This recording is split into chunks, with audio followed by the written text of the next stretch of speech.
Thank you so much to join our third session of this beautiful journey of celebration of life and a kind of work and sadhana of Professor Ananta Kumar Giri on his birthday.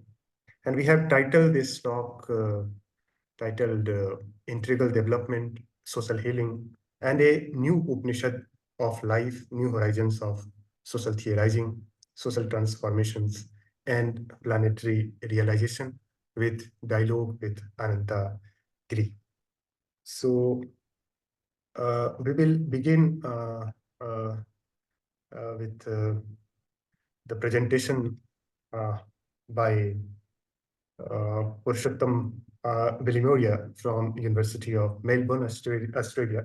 We are going to have some presentation, and these presentation will be chaired by Dr. Tanya from Jindal Global University, Sonipat. So we'll begin with Dr.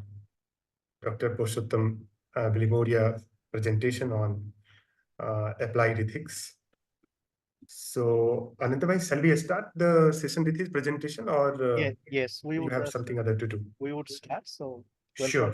welcome Purushottam Bhai, Professor Purushottam Bilmoria. And we should also know that as he is all teaching at Melbourne, he is also at University of California, Berkeley, also Jindal Global University, and he also has a you know teaching journey in Russia. So we are very fortunate to have him with us. Not only he's a planetary philosopher in a textual sense, but his journey across the world. So now, as we wait for our dear Dr. Tania, we can begin. And then after that, Dr. Osman would speak and other speakers will join us. So, dear Randir, you can kindly nurture us. Thank you. So we invite Dr. Purushottam to share his presentation. Thank you. Namaskar to, namaskar to everyone. I'm very grateful to be invited to this very august event, the celebration of Professor Ananta Bhai, as I call him, 60th birthday. It's quite a milestone. It's, as the Americans say, have a good one. It's your day. Take it away. Very nice, very kind. My friend Tanya, my friend colleague Tanya is not present yet. So with your permission, I can begin now? Okay, well, wonderful, thank you. Well, first I might just begin with a quote from Frederick Copleston in a book on philosophy he wrote some time back. He said, in the Eastern traditions, philosophy continued to offer a way of life, a path to liberation. Their ethics has been part of the general view of reality and of mankind's relationship to reality. We can see that not only in the philosophy of the Vedanta, in Buddhist thought, and in Sufism, but also in Taoism, and even to some extent in Confucianism, with its somewhat vague reference to Tien or heaven. It is perfectly understandable that some people therefore find in Eastern thought what to them seems to be missing in modern Western philosophy, to be indeed conspicuous by its absence. No doubt one of the attractions of Buddhism, especially of Jain Buddhism, for some minds is that it does not commit them to beliefs about what Kant calls supersensible reality, beliefs which are found in theistic religion and which they feel unable to accept. Such considerations do not appear, however, to constitute a complete explanation of the attraction of Eastern thought, which offers a way of life and paths to liberation and salvation with various degrees of metaphysical support. Now that I took that as a kind of a manifesto, if you like, for generally Eastern traditions of ethics, but in my case, its application particularly to Indian ethics. So that part about not being tied to considerations to beliefs, but also the metaphysical aspect, plus the fact that ethics is a way of life, is something that I had explored quite extensively in the first volume, which I think most people know about, right? The Indian ethics, classical and contemporary challenges that came out about early, about maybe, I think it was about 2010, but the paperback came out in 2017, and it's still available widely.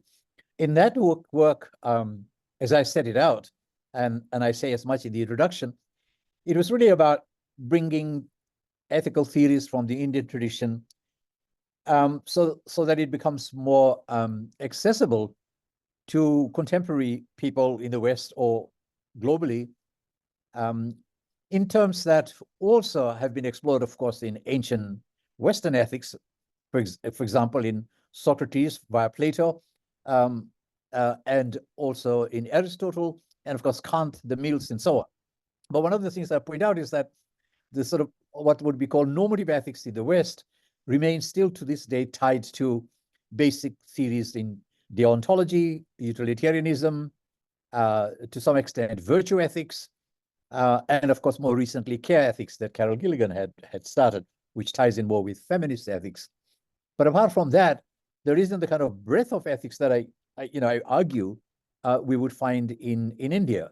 Of course, you'd find utilitarianism in Kautilya's Arthashastra, find deontology in the Dharma Shastras, but particularly in the Bhagavad Gita. And virtue ethics, of course, is true through Buddhism and Jain ethics as well, quite extensively. Now, those are the things that we explored with many chapters that I had a number of people write informed about the tradition, including Professor Mohanty, who we remember on this occasion as one of the inspirers of this work, and also Professor Bimal Matilal, who actually set me on this path. So I don't want to dwell too much on this particular volume, the first volume, because that work is very well known. Suffice to say that even people like Daya Krishna and Professor Rajendra Prasad and a few people contributed in their own ways in trying to bring Indian ethics into more contemporary discussion. For example, Professor Mohanty's article is on Indian theory of action, towards an Indian theory of action, and issues of justice that Professor Rajendra Prasad considers in the context of present-day situation in respect of caste in India. So this appeared to be very sort of very much theoretical, of course, tied in with metaphysics, as Copleston points out, which number of articles explore. For example, Laurie Patton's article on the concept of dana in the Vedas and how that ties in with certain maybe cosmological inspirations, but also the Upanishadic ethics as well, which was also explored. Okay, so all that said, there were people like Bernard Williams, even Peter Singer, who is a utilitarian by heart, but he doesn't think that ought to be the focus in non-Western ethics, and he's been one of my inspirations as well. So what about practical ethics? What about ethics that people live on the, on the ground, as it were, that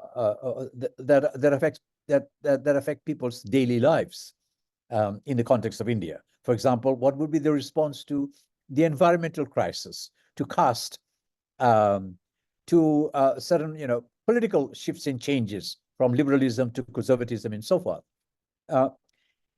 plus further other issues that cross into bioethics, and I'll come to that in a moment, on issues of women and children, the environment, animals, nature, and so forth.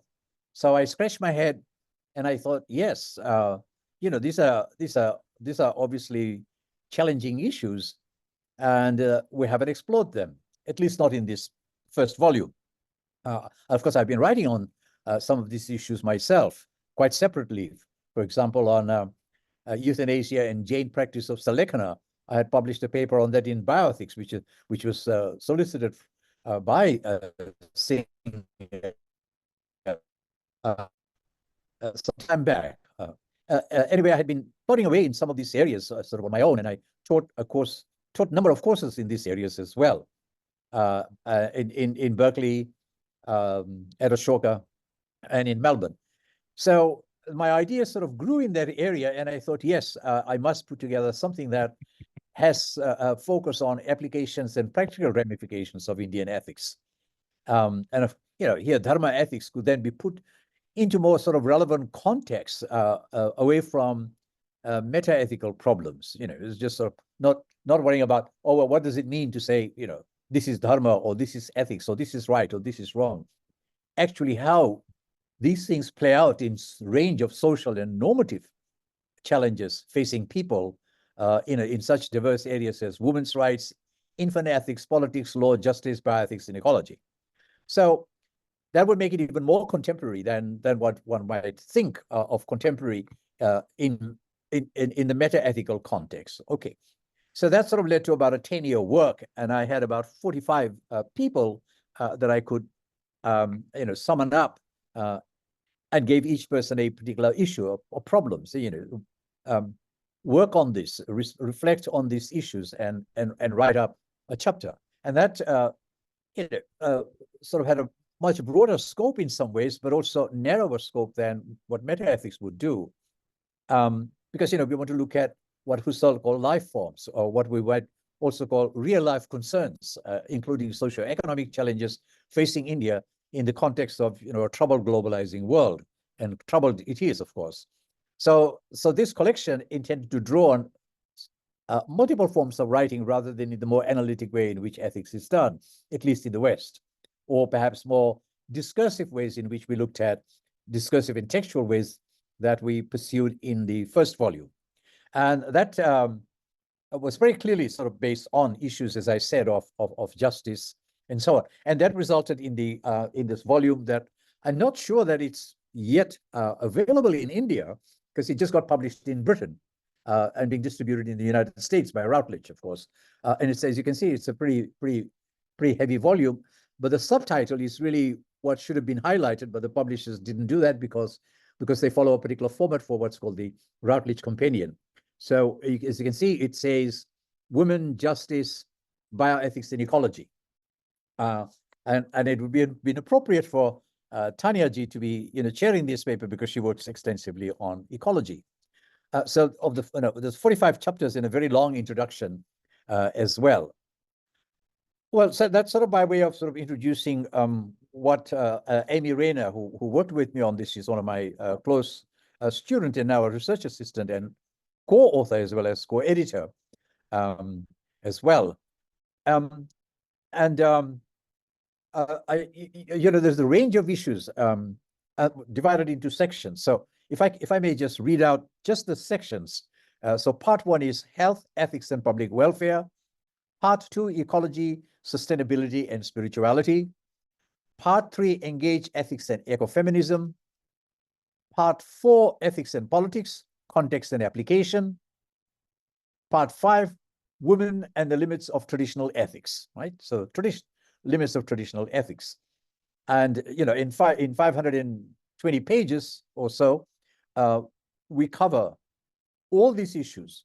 Now, of course, in ecology, sustainability, and spirituality, we have nature, we have animal issues, animal ethics, and also discussions of tribal worldviews on moral life, on understanding how one should live, but also very specific elemental issues, for example, on water, on earth, on sustainability of rural environment, protection of Indian coastal ecosystem.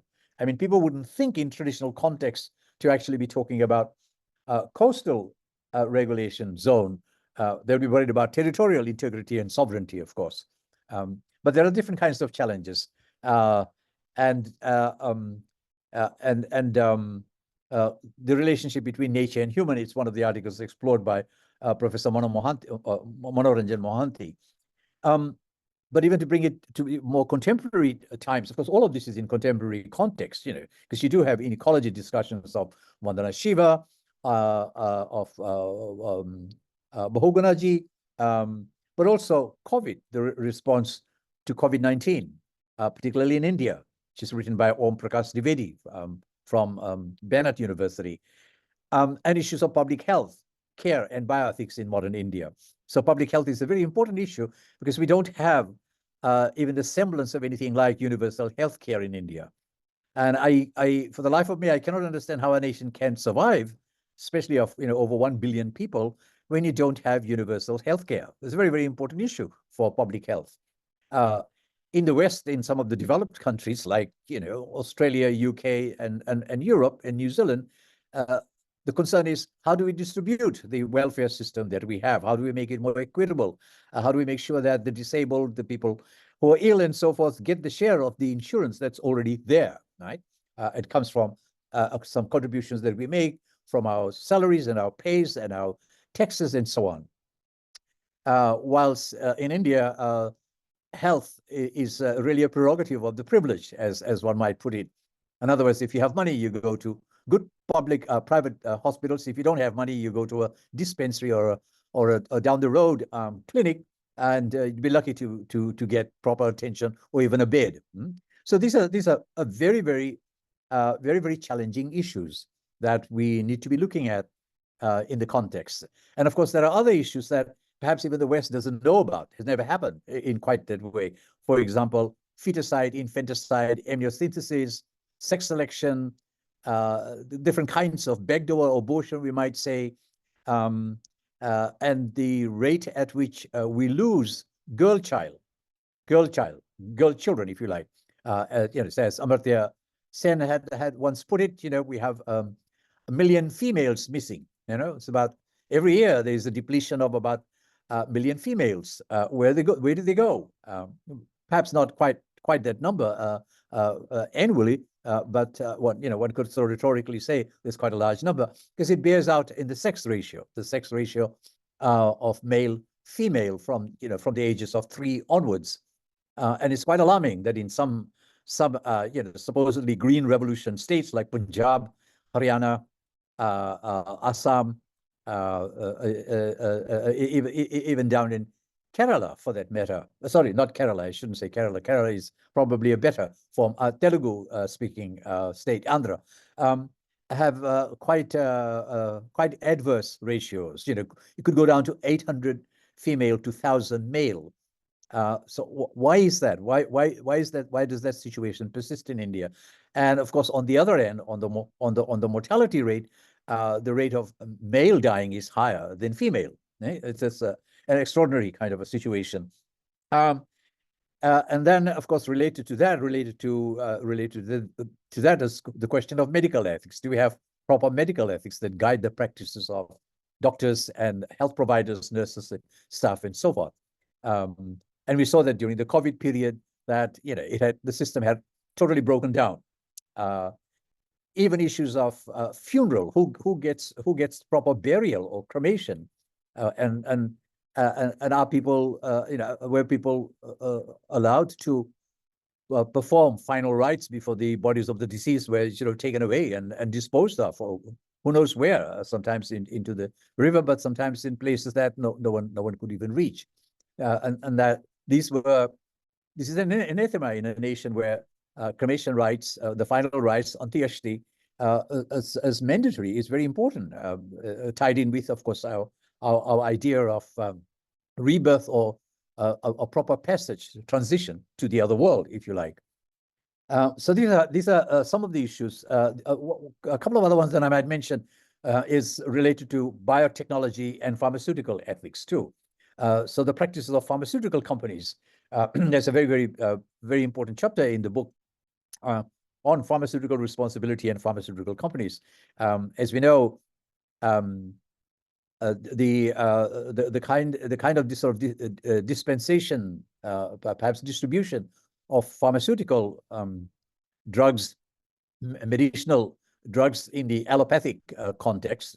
Perhaps not worry about the Ayurveda at the moment, although that's being heavily capitalized now and monopolized to some extent. Is very uneven, very unequal.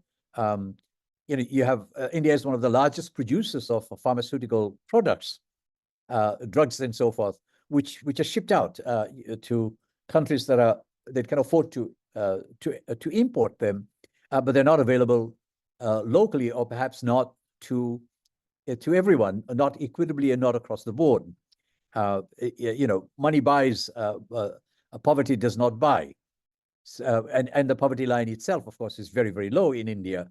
You don't have 800 million people are not able to afford some of the cares that, say, a comparable percentage in America or UK or Australia are able to afford. Partly because in some of these countries there is a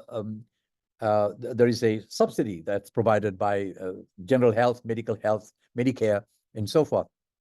But also the sort of monopolization and marketing, marketing of drugs and so forth, all with the purpose of making profit is really the bottom line that pharmaceutical companies follow. And biotechnology, again, the menaces that are created, and we know that from the Green Revolution in the areas of Punjab and Haryana and so on, which Vandana Shiva has, of course, been very critical of, along with the sort of water wars, the sort of scarcity of water. That's also part of what adds to the biotechnology issue. So it comes into environmental ethics, but also biotechnology. So it's the GM, the genetically modified producers of food, but also the monopoly of in areas like Terminator seed that Monsanto Bayer have through certain treaties that developed countries have signed with so-called developing countries, so first world, second world with third world.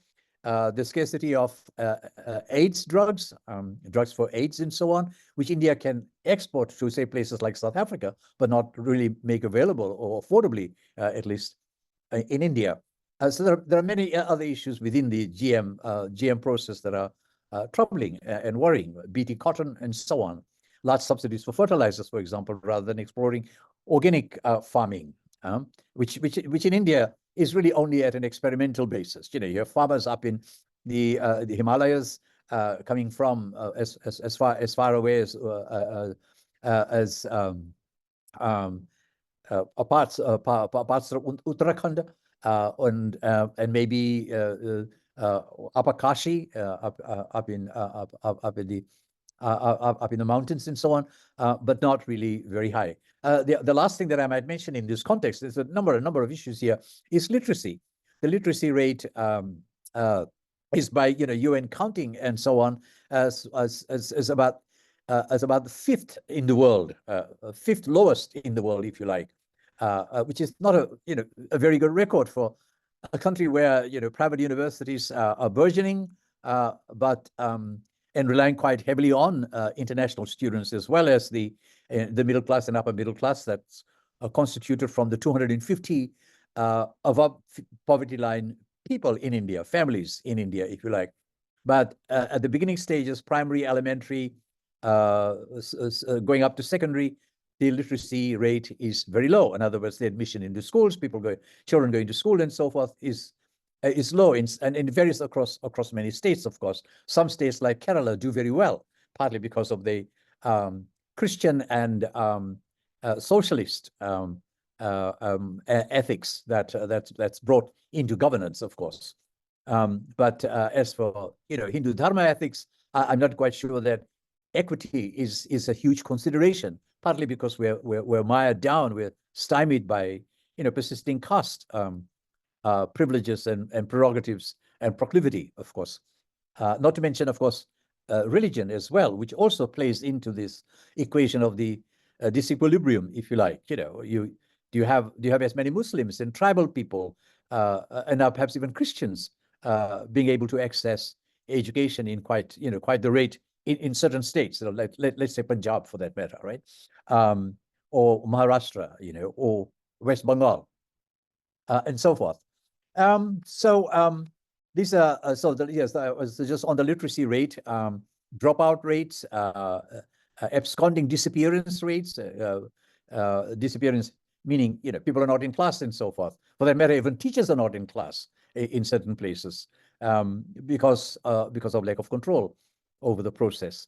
So the literacy rate, and of course, somebody's speaking on Amartya Sen, and I'm sure that will be brought up. He's somebody who's done a fair bit of work in this area.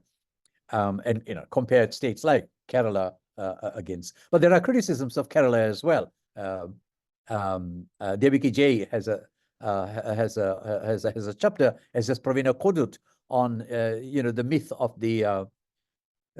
the progressive state or whatever they called Kerala at that time, the sort of the model state, I think it was called. Yeah. There are also questions of we haven't sort of covered personal law, but I wish I had. I have written on that, the issues that impact on women in respect of personal law. in many areas, marriage, inheritance, adoption, and so forth. But perhaps I could leave that for another time.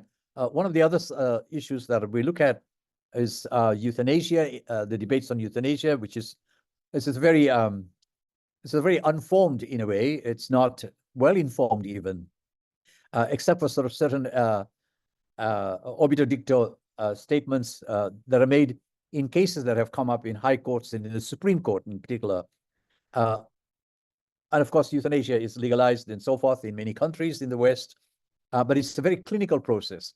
And I juxtapose that with the Jain practice of Salekana to say that, this is a much more spiritual and in some ways even more aesthetic practice that perhaps may be a better model for what could become the ethics of euthanasia.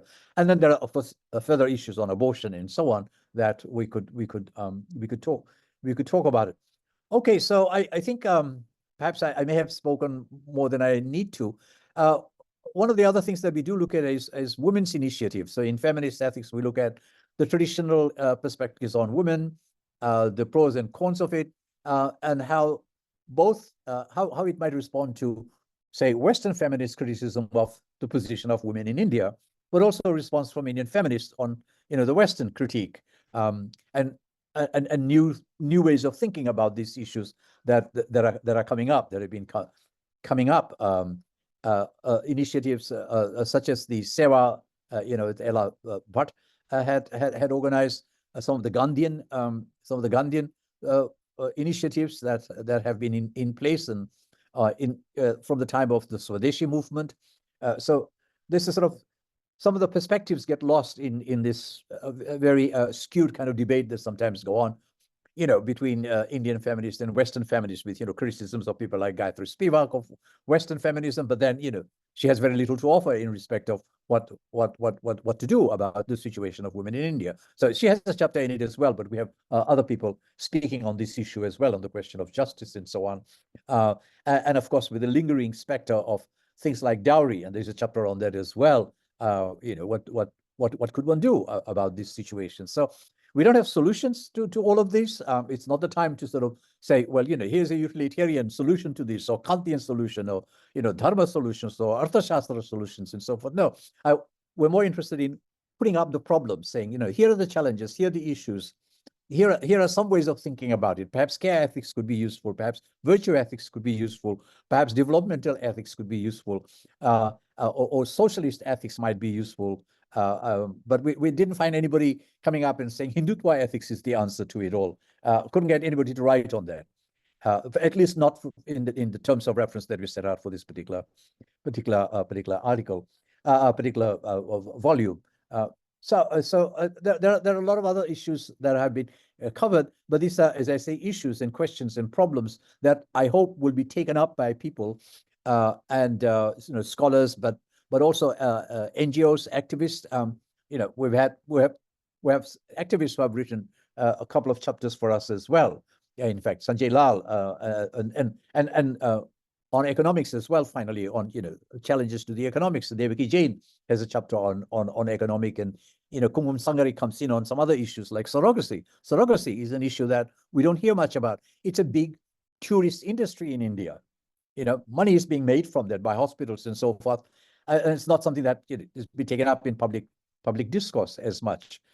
Issues of violence, violence on women, children, on workers, and so forth. Political violence that goes on. Communal violence, the instigated violence between religious groups, religious communities, and so on. Attacks on minority religious groups and so on. The issue of majority and minority. Should the nation be carved up in terms of majoritarian rule with the minority receiving the crumbs and the blunt end of that sort of sovereign claims and so on. I hope that when the book becomes available, it is now available as an e-copy. So people in India can have access to it, and it's much cheaper, $65 on an e-copy compared to $365 US for a hard copy. So I'm hoping. Well, it will happen as this happened with Indian ethics and history of Indian philosophy. It will be published in India, but not until about 12 months of the first publication. So it came out in February 2024. By February 2025, paperback in India should be available, and it will be probably 3,000-4,000 rupees. So anyway, it's for a long-term debate and reflections, and I hope that I hope that discussions can be taken up and taken further. And I thank again Ananta Bhai for his role and work in this particular area as well.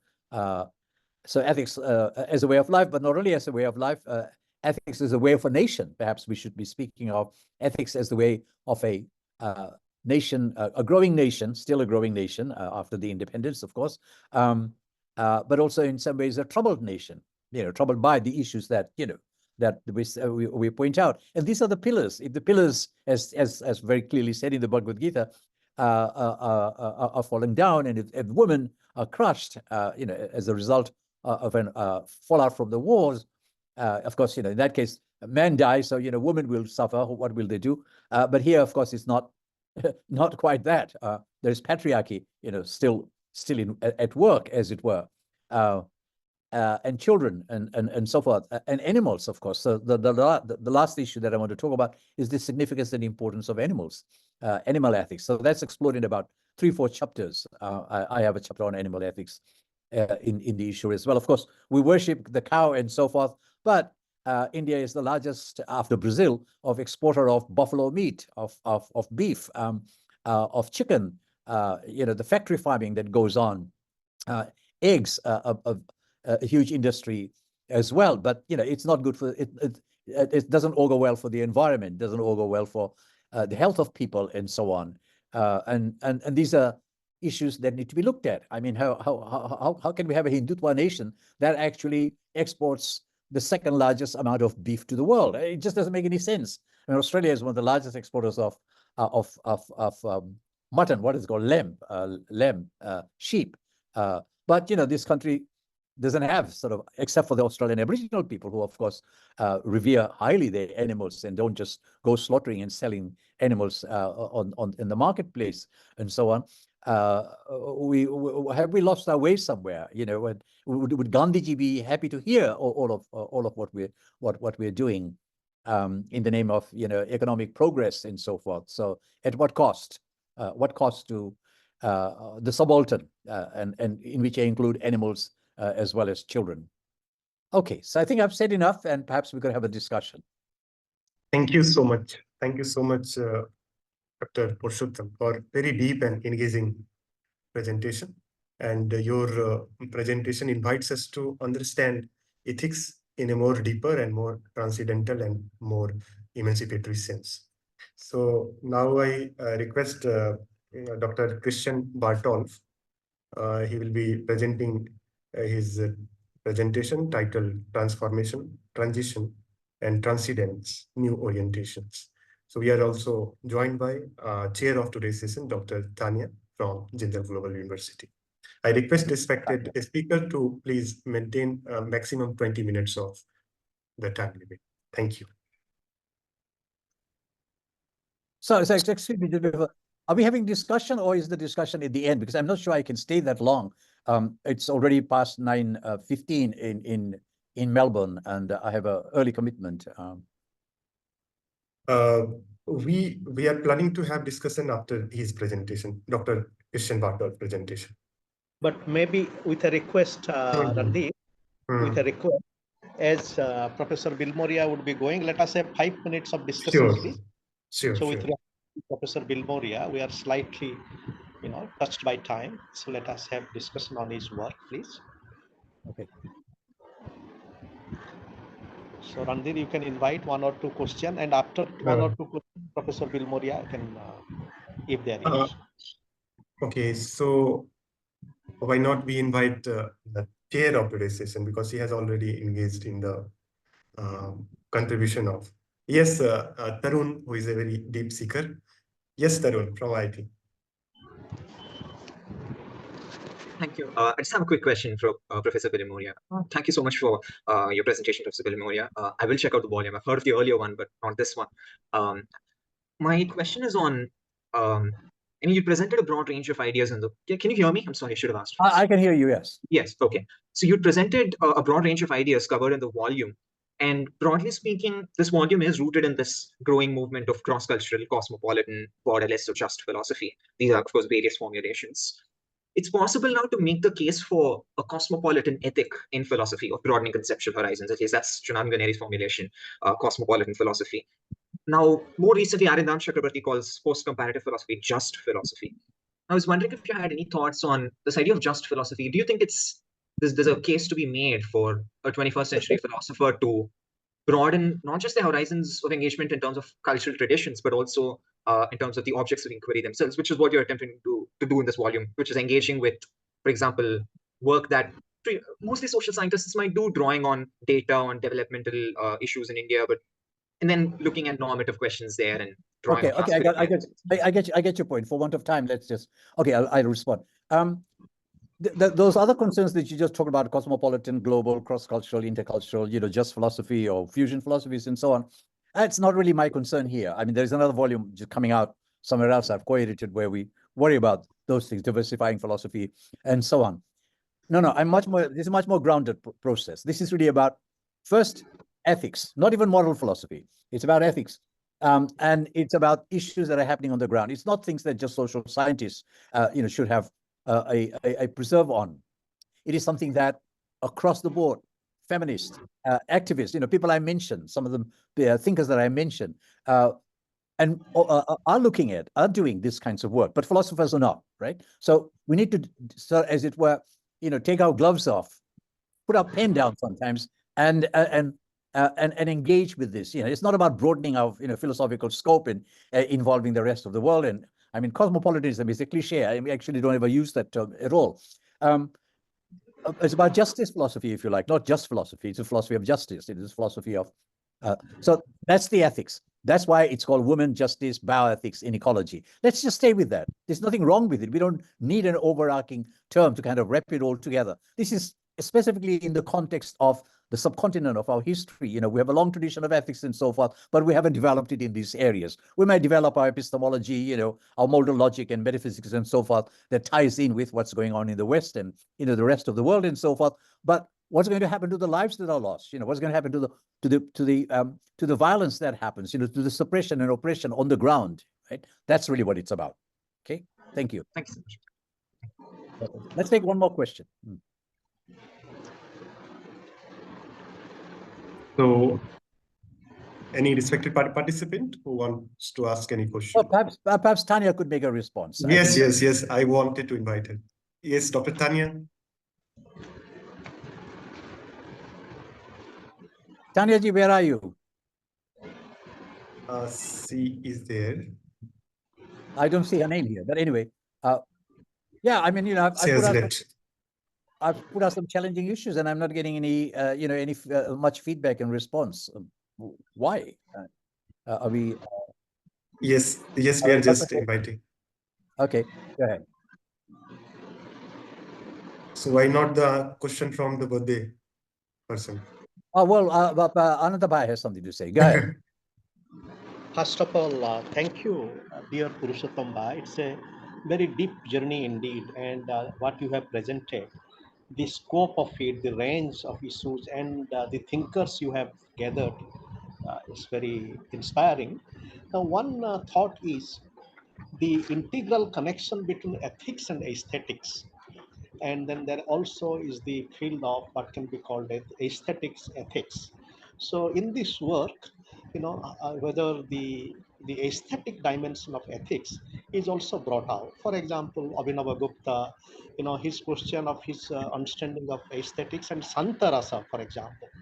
Now, one applied way of thinking about violence is that, in what way also this aesthetic dimensions on the one side, of course, is the aestheticization of violence. So, what David Harvey, the great thinker, called aesthetics of empowerment. But there is also an aesthetics of human dignity.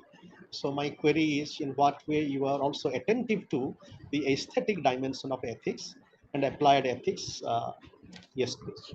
Well, I have another book on emotions, which deals with more with aesthetics in the theory and so on. And there are a couple of chapters in the history of Indian philosophy on Abhinav Gupta and so on. But you're right.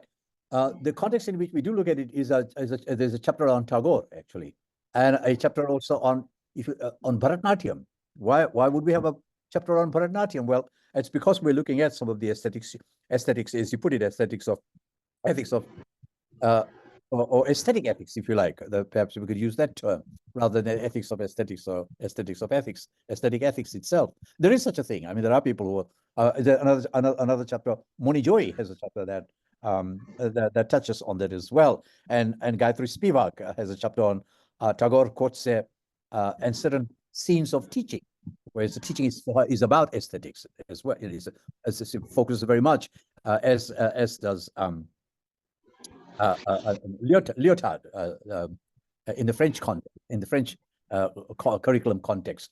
So yes, no, I think that is a very important. One could also talk about the coming together of aesthetics in that perhaps more textual sense with ethics in a more troubled sense in the Mahabharata. I mean, it is which is why Peter Brooks and people put it on stage, because it can be quite a theatrical way of actually presenting moral dilemmas, moral challenges, and moral issues. And Tagore in his novels, in his plays, does that very, very well.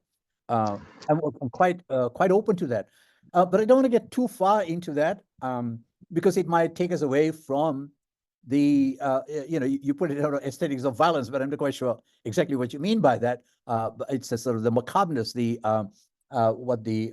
what Hannah Arendt had said, sort of the banality, so the banality of violence, the banality of evil, and of course Hannah Arendt herself actually explores this as a kind of aesthetics of not of Santa Russia, but of anger, of violence, those parts, which are there in our Rasa Bhava theories as well.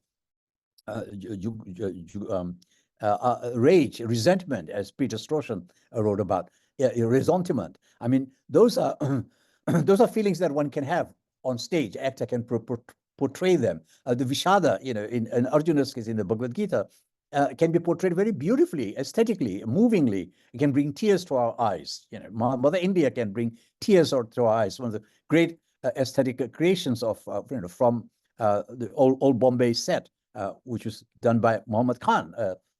Is it Muhammad Khan? I think a great filmmaker of the time. And parts is from the tradition that I come from, and my father worked on the stage as well. But they were talking about the hazards of colonization. They were actually able to convey very, very, very cleverly.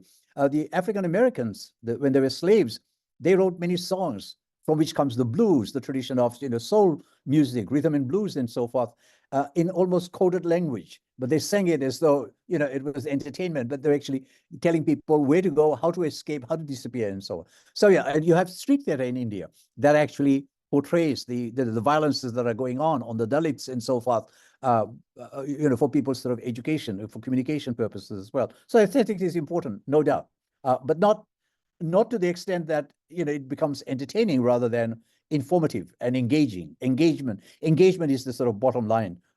Engaging with the issues, engaging with the other, evoking empathy. Empathy is an aesthetic category, as we all know, is very important. But then some action must follow from that. That's why the chapter in the first volume by Professor Mohanty, Indian Theory of Action, is a very, very important one. Okay, thank you. Thank you so much for a very deep and there's someone has put up their hand, Tamana Ghoshla. Perhaps go ahead. It would be nice to hear from. We are running out of time, with respect, because we have 5-6 other speakers. Well, they can put the question on the chat, and okay. I will respond privately. Yeah, go ahead. So with respect, because we have to move on, with respect. Thank you. I'm very grateful. Sorry, I took a little bit of time. Thank you. It's a big project. Thank you so much. Thank you so much. Now I request Dr. Christian Bartolf to share his kind presentation titled Transformation, Transition, and Transcendence in New Orientations. Thank you. I'm happy to be here, and I say, first of all, happy birthday to Ananta. And I would like to comment on my topic, which I suggested to be part of this conference and tell you what I wrote a few, I think, weeks ago when I was asked what is my contribution, transformation, transition, and transcendence, new orientations. I don't want to explain why this might be an interesting title for a presentation, because transformation is needed, transition is ongoing, but not speedy enough, and transcendence is missing. In times of global crisis, seemingly irreversible and multiple, intellectuals urge their contemporaries to anticipate pathways for transformation within a limited time frame of transition. But most of the cultural, artistic, and scientific concepts are limited to imminent roadmaps and political strategies. Eminent thinkers of today, one of them is Professor Giri, offer an alternative paradigm and include various aspects of transcendence to live up to the present responsibilities of world citizens facing imminent dangers unimaginable. There are significant examples of anamnesis in Greek, interesting concept at the source of Greek philosophy, which contribute to activate soul force for truth. For example, the Olympic truce, the Universal Declaration of Human Rights. The duty of disobeying laws, this is a quote, Gandhi's translation of Thoreau's nonviolent civil disobedience, is one of the historic examples of the public voice of conscience. Now it is up to the scientific community to find a new orientation towards nonviolence and peace, equality, freedom, and justice. And this is, let me say, the outline of an essay. But so this is a presentation against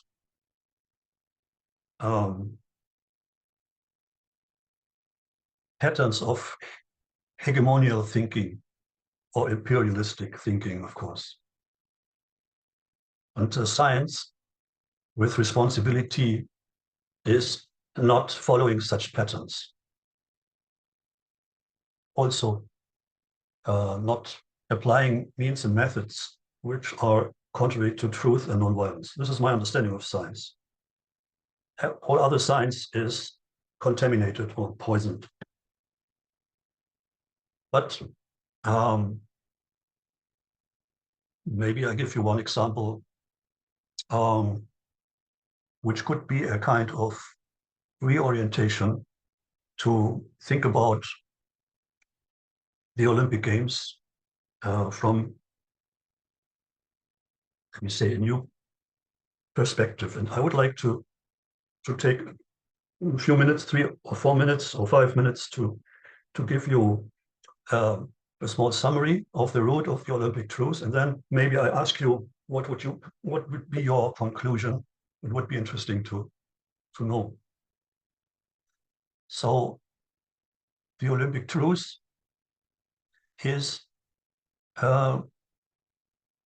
observed 7 days before the Olympic Games and 7 days after the Paralympic Games. That is this year, 2024, from 19 July to 15 September. And you might remember the references to peace,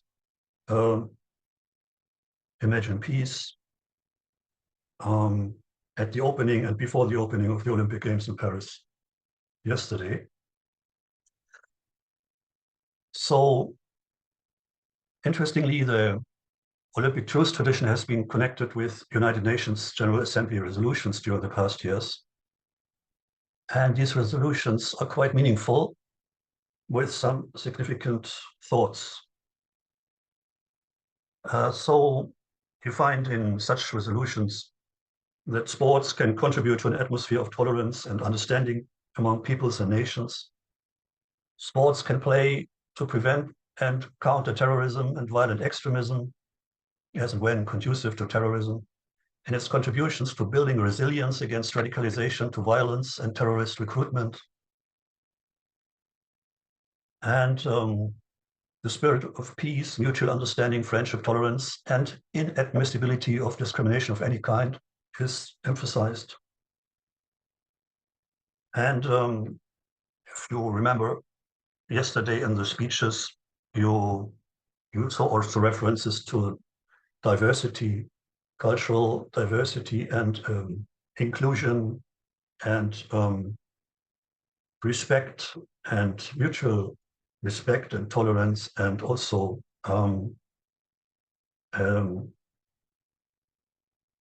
many other references which are connected with this tradition of the Olympic truce, which is symbolized in the torch flame, which is part of the flag of the Olympic truce, and also symbolized by the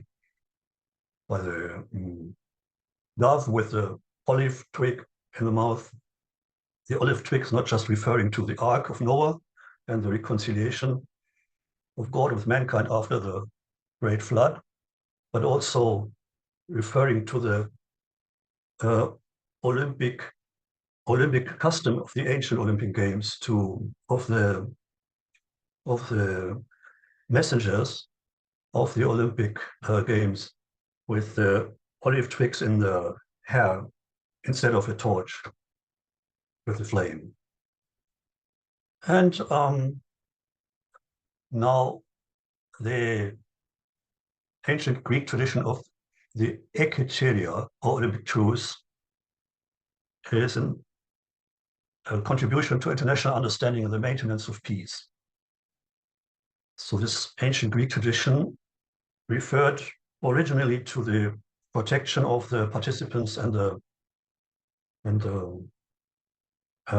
spectators of the Olympic Games, their security and safety, not just referring to the games in Elis, Olympia, Peloponnese in Greece, but also to other festivals. But nowadays it has been broadened, and actually there should be a pledge or oath of all the participating members of the participating nation states of the Olympic Games, or cessation of hostilities during this period. And it's also even connected in this text with the Oracle of Delphi, which is the basis of all science. Means, well, that you should understand your own nature by reflection, meditation, and search of what we would say heart or conscience. So the last information with respect to this might be what this means. This Eketeria actually means lay down your arms. So this is interesting to find in the core part of the Olympic principles, the Olympic Charter, Olympic Games, a revival or renaissance or recreation of an ancient tradition, Olympic truce, Eketeria, which is lay down your arms. And this is the same slogan as we know from the 19th century,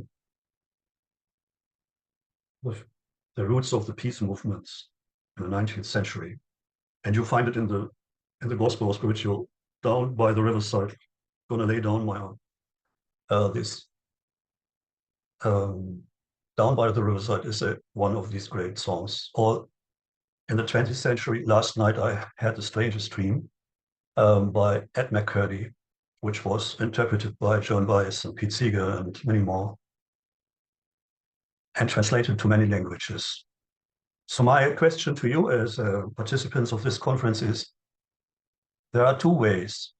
One is to keep on the games, peaceful games, as a symbol and sign that human interaction can be maybe competitive but peaceful, as a symbol of there's another world possible. Or is the right conclusion to say no more games until all international military conflicts, civil wars and wars have been solved, and then celebrating together afterwards? And what is the responsibility of intellectuals, scientists in our situation? So thank you for your attention. Thank you, sir. And thank you so much for, as always, your quest for universal peace. And it is really these questions are invites us to, dive deep and think about it. So thank you. So our next speaker is Dr. Usman Farah from Aalborg University, Denmark. So his presentation, his chapter is Beyond the Cosmopolitanism, Ananta Giri's contribution to cosmopolitan studies. I invite over to you, sir, Usman, sir. Thank you.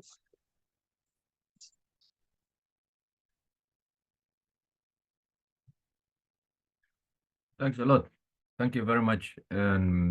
I congratulate Professor Ananta, scholar, activist, humanist, cosmopolitan himself, Professor Ananta, and so many identifications. In some places, Professor Ananta calls himself a traveler. We are all travelers in this world, and we will continue to travel from the day people born and how they live and when they depart from this world. So traveling is very, very critical for human life and also other forms of life and all over the world. Professor Ananta is my friend. He's also a colleague, and he's also a kind of mentor for me and many others here in Denmark in many occasions.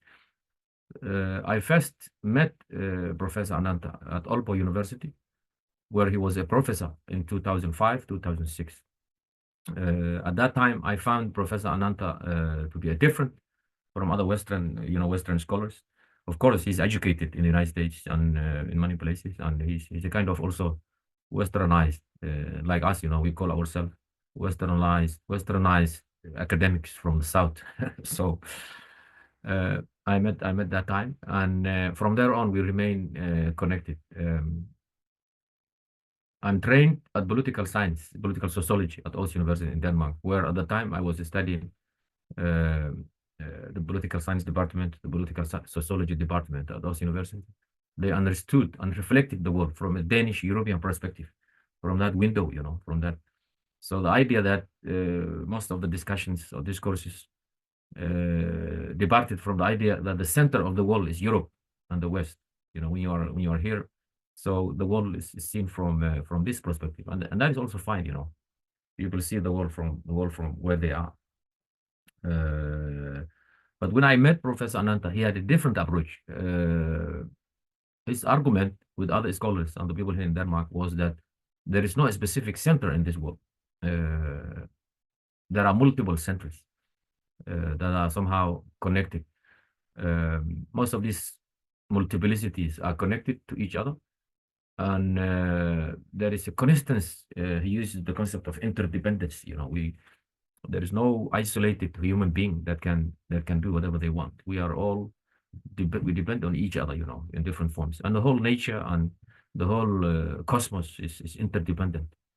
So no human and no region is dispensable, and exploited. But that is not the discourse here. Colonialism and what happened, and conquering states and so on, and societies. So there are discourses here in the West where some parts of the world are actually dispensable. Africa, now mostly is Africa, although there is dependence towards Africa as well. Now India is rising, China is rising, so people are taking more seriously. At the time, and still, the world that Professor Ananta and other critical intellectuals engage could be considered as a liberal world, they call liberal democracies.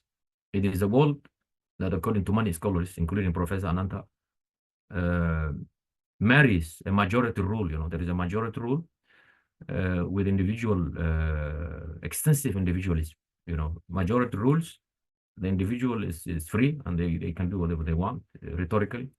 And there is overemphasis on capital ownership, capitalism, or wealth, focus on wealth. The more wealthier you are, the more you accomplish or you assert. The liberal paradigm, as it is called, asserts that communities, the people, normal people, or organized or less organized, whether national or transnational, they are part of that liberal world order, liberal state, if you call it. And it's a kind of a state. And if that state disappears or declines, then the communities also decline. So there is a debate on superiority, because the state structure and the Western societies insist on superiority in the past and also in the present in different forms. So who is superior? The state, formal state structures that could also be called artificial structures, or the organic community platforms and interactions. I come from a region, Africa, where the communities, at least, although they are not wealthy or so on, they feel that they are superior to the current forms of state. It will sound very strange, but most of these traditional structures in Africa, whether it is religious or otherwise or cultural, they believe that they are superior to the state because these communities, they existed before the colonial state. So, and they continue to do so. So there is a challenge for the current world on the interaction between these structures, dominated structures and communities, transnational communities. Because the current state form that the world practices, scholars say, originate from 1648 Westphalian nation state form, and it's designed for Europe to reduce religious extremism and tribal conflict here in the West. But eventually this was exported to other societies through colonialism. And eventually most colonized societies, if you can call that, they downloaded uncritically this state formation, these structures. It did not work. Colonialism, India, for example, India has become money states, that region is called India or other names, but now it is called Bangladesh, Pakistan, and so on. So colonialism produced post-colonial structures which are troubling these societies. Conflicts in Kashmir, conflicts in many other places, Afghanistan, and so on. In Africa, we have also these post-colonial challenges every day, creating so many problems. Cameroon, for example, is divided into Francophone, Anglophone. Colonialism left, but they left behind these kind of post-colonial structures. We are dividing this society and maintaining conflicts. Ironically or paradoxically, the societies that created the latest form of state formation, Westphalian state formation, nation state, they are gradually abandoning. They created something called supranational state, the European Union. The aim is to curb or to actually gradually overcome the kind of national state they have been practicing so far, because it has failed to unite the Europeans. So now they've created supranational structure called the European Union, 500 million people that supposedly compete with the world economically. It's actually economic centric still, but there are problems also related with this. They agree. Orban, that guy in Hungary, and there are certain Spain, Ireland.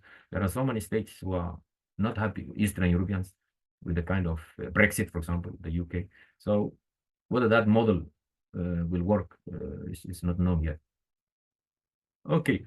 The second point main point I want to talk is the more practical engagement of Professor Ananta.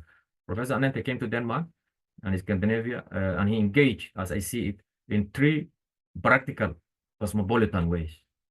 The first is he tried and actually tried to nuance. I think he partially succeeded to nuance the academic discourse, the dominant academic discourse at Aalborg University in Jutland and also in Copenhagen by participating in numerous of lectures, seminars, and so on. He was trying to bring alternative approach to social and political life and existence with reference to so many global literature, because here they just read what they write. So sometimes here the literature is exclusionist. They don't read Arabic. They don't read other languages. So there is serious challenge on actually understanding the world. The task is not easy. Scholars, they are like other people. They organize through associations and organizations, and these organizations is actually exclusionist. It is very difficult to access these associations, and they just talk to each other, and they live in their own world. So it is not easy to convince these iron cage scholarships. The second Professor Ananta engaged is the Danish and Scandinavian civil society. This is the middle level. Civil societies that are engaged in transnational education and humanitarian efforts, development efforts within Scandinavia and around the world. This task was not easy either, because these civil societies, although they are doing development and humanitarian activities, they are embedded with the transnational state, the dominating transnational state. So they, through agencies, implement what the state policies decide. So there is a gap there.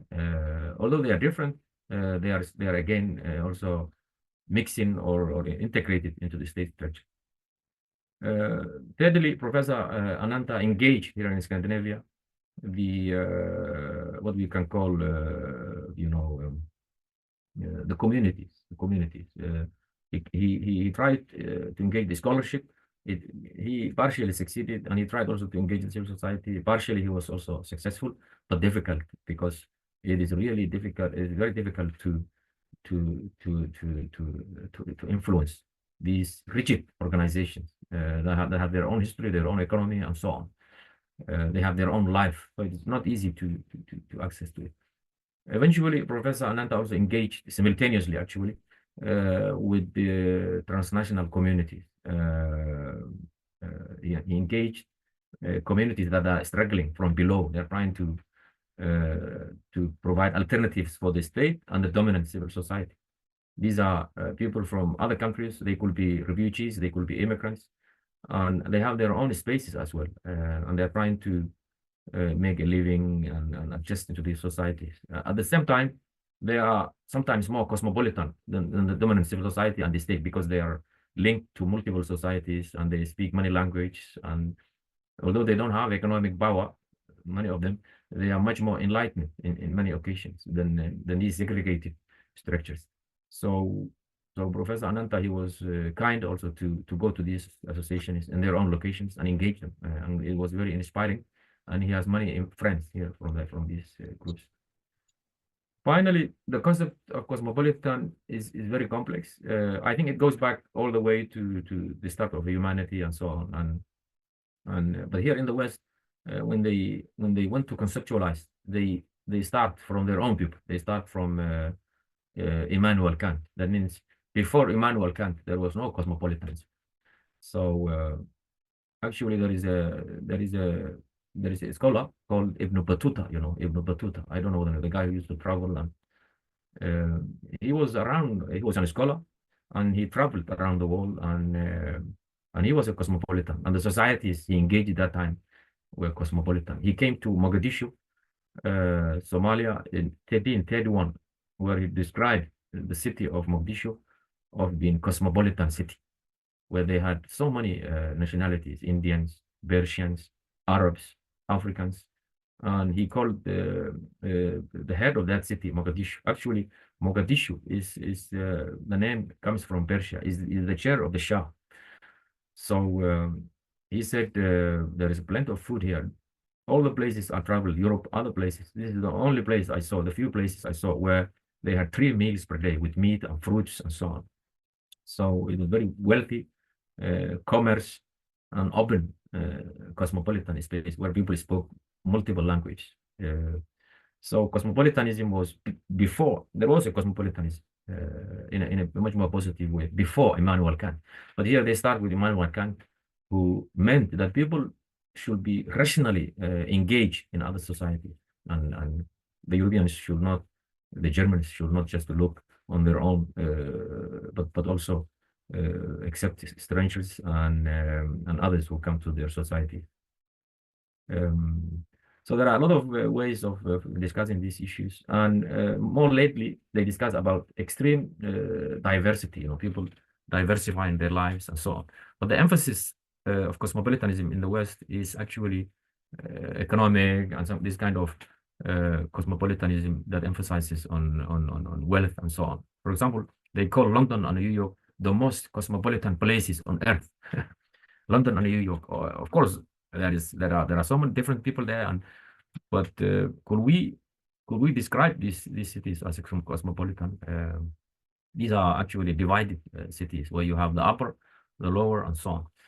So there is a scholar called Ulrich Beck, German, and he refers this kind of cosmopolitanism as banal cosmopolitanism.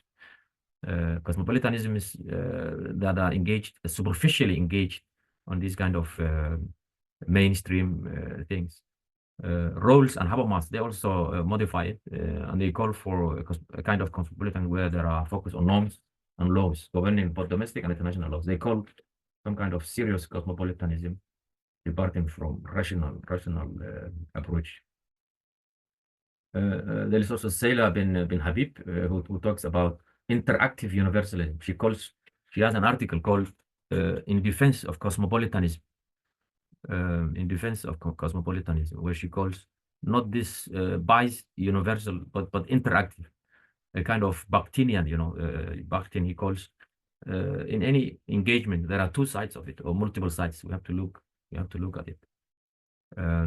So there is also an interesting book that came very recently, which also related to India, actually. Indian Diplomats and Social Hierarchies. The book's called Indian Diplomats and Social Hierarchies of Global Order. It's written by Kira Huji. This book deals with the idea of how do you become a part of a cosmopolitan elite, because there is a cosmopolitan elite in Western dominated international society, in London, New York, Paris, these kind of places. How do you become part of it? For example, there are many people who are trying it, Africans, others, but she discusses about the case of career diplomats, Indian career diplomats, the elite Indian foreign service. They are serving India, these foreign, what do you call, career diplomats. And officially, they present themselves as a South-oriented, anti-colonial, principled diplomats. But in practice, when they are a different kind of dinners, exclusive dinners, and so on, with other Western, diplomats and governments, the same diplomats, they actually seek status within the dominant global hierarchies. They do what the scholar calls social mimicry of the West. The West is most powerful actors. They imitate and occasionally subordinate. So African diplomats, they also do the same when they come to the West. They are not representing their people. They are actually trying to get the status where they are. So there is some kind of imitation going on in this world, and it's very dangerous. People have to stand on their feet, and then they need to be on their own. This is the kind of way we can engage. Finally, as I see it, there are a number of scholars who are the colleagues of Professor Ananta, who actually deal with cosmopolitanism. These are, for example, the great Professor Fred Delmar, who passed away not long time ago, and also Professor John Klammer. They really engage the topic as well. Professor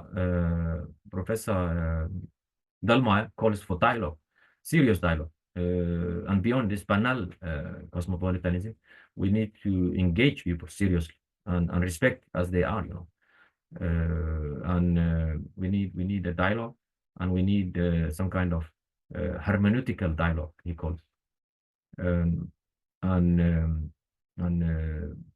justice and equality is very important. Something that we don't experience much in this world. You saw what is happening in Palestine. We have 10 months of war now, and there has been numerous of resolutions, numerous of mobilizations from below, cosmopolitans from below. The whole world is crying for ceasefire, and the whole world is crying for suspending this kind of brutality with weapons from America and from other places. But nothing is happening. People are dying. About 150,000 Palestinians are either wounded or killed. So within 9 months. So human life is not equal in this world. So there is something tragic taking place. And Professor Ananta, another scholar, for we need to go beyond this. Professor Klammer says He calls we need to go, we need to approach, we need to get cosmopolitanism beyond ethnocentrism, because this is what is happening. Actually, if an American or European dies, the whole world will cry and they will legislate and they will something. But then if an African die or an Indian or other die, nothing will happen. So there are some kind of categorization of human beings in this world, which is unfair, because human beings are the same, They have all krama, what we call krama, respect and dignity and so on. So we should treat humans and even animals and everybody in this universe, respectfully. But that is not what is happening. 150,000 people within 9 months, most of them children and women. Not much is happening. A lot of talk here and there, but nothing is happening. They are just talking about who is going to be elected in the United States. Who cares? We need to stop the war. We need to stop the conflict there. And finally, Professor Ananta, maybe this could be the solution. He calls we need to go beyond cosmopolitanism, because cosmopolitanism is actually not directly manipulated, but it is a concept that has transformed over the years. It depends who do you talk to, but genuine cosmopolitanism that doesn't exist. So we need to go beyond, and he calls we need to adopt what he refers planetary realization. We need to go on cosmopolitan. We need to as a citizen of the world, and a member of the family of Mother Earth, where there is a creativity, critical and transformative ways. So in number of occasions he also calls art and literature, and because civilization, you can't have civilization without arts. Here they divide science and art, and in recent days they focus a lot about the science, and then they subordinate the arts and creativity and so on. But we know civilization originated not just from science. Science is also relevant. People can use technology and so on. But if that has to succeed, it has to be combined with art, literature, and ethical and spiritual ways of life, and probably this is the way forward. I congratulate again Professor Ananta. We have great respect for him here from Denmark and Scandinavia, and we hope to see him soon, that he will come here. Thank you very much. Thank you. Thank you so much, Dr. Osman. Now I request Mr. Vikas Kumar is going to talk on Giri and new horizons of global responsibility and social and political thinking. I think he's not there in the meeting. You can invite next speaker. Okay. Yeah, I'm here. Oh, he's there. He's there. Okay. So please start your presentation. Okay. Thank you. Let me just wait. Vikas is from Indira Gandhi National Tribal University, Amarkantak. Yes, over to you. Thank you, Ranadhir ji, and namaskar to all. First of all, I would like to wish happy birthday to Professor Ananta Kumar Giri sir, because I'm in the hospital, so I will deliver my lecture. I will finish this within 5 minutes. Thank you, Professor Giri, for inviting me on the title and express my views on the title of the new horizons of the global responsibility and social and political theorizing. Actually, I am not an expert of this field. My research interest in the civil society, democracy, and development. But when Professor Ananta Giri had sent me 2 books for the review, one book, The Calling of the Global Responsibility, New Initiative in the Justice Dialogue and the Planetary Realization, and the second book is Cultivating Integral Development. I had written the book review of both books. On the basis of this, I have prepared this paper. So first of all, the first book, which title is The Calling of the Global Responsibility, New Initiative in the Global Justice. It has been divided on the 18 chapters, and Professor Giri has discussed several kinds of the responsibility regarding the human and others in this book. And in this book, Professor Giri has not included only the theory and only the some views. And in this book also has included the poem. And this book is a very spiritual kinds of the book. So the in this book, the working of the moderating various kinds of the responsibility Professor Giri has suggested. The one and two I will read here. The first he has including the book which is deal the which deal the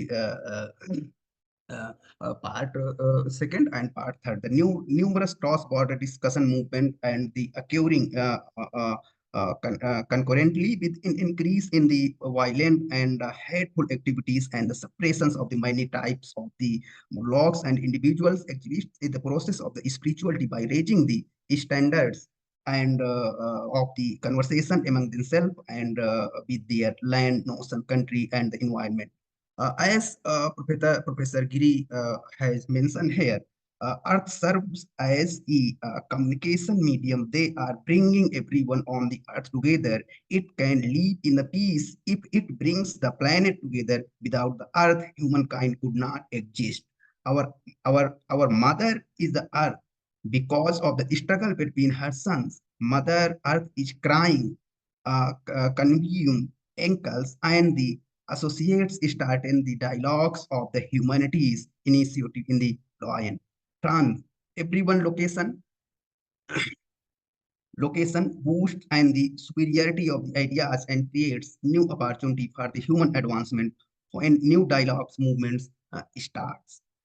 It is reasonable to expect corporations to uphold their word, and we have as a citizen who participates in the world communal constructions if as they assert they are the corporate citizens. The crucial question is whether is the company can change to become in the honest corporate citizens and an essential components of civil society. This is the corporate citizens understand and is open to duties, fundamental moral ethics of spirituality elements. The second kinds of the responsibility Giri has suggested on the work in the both work.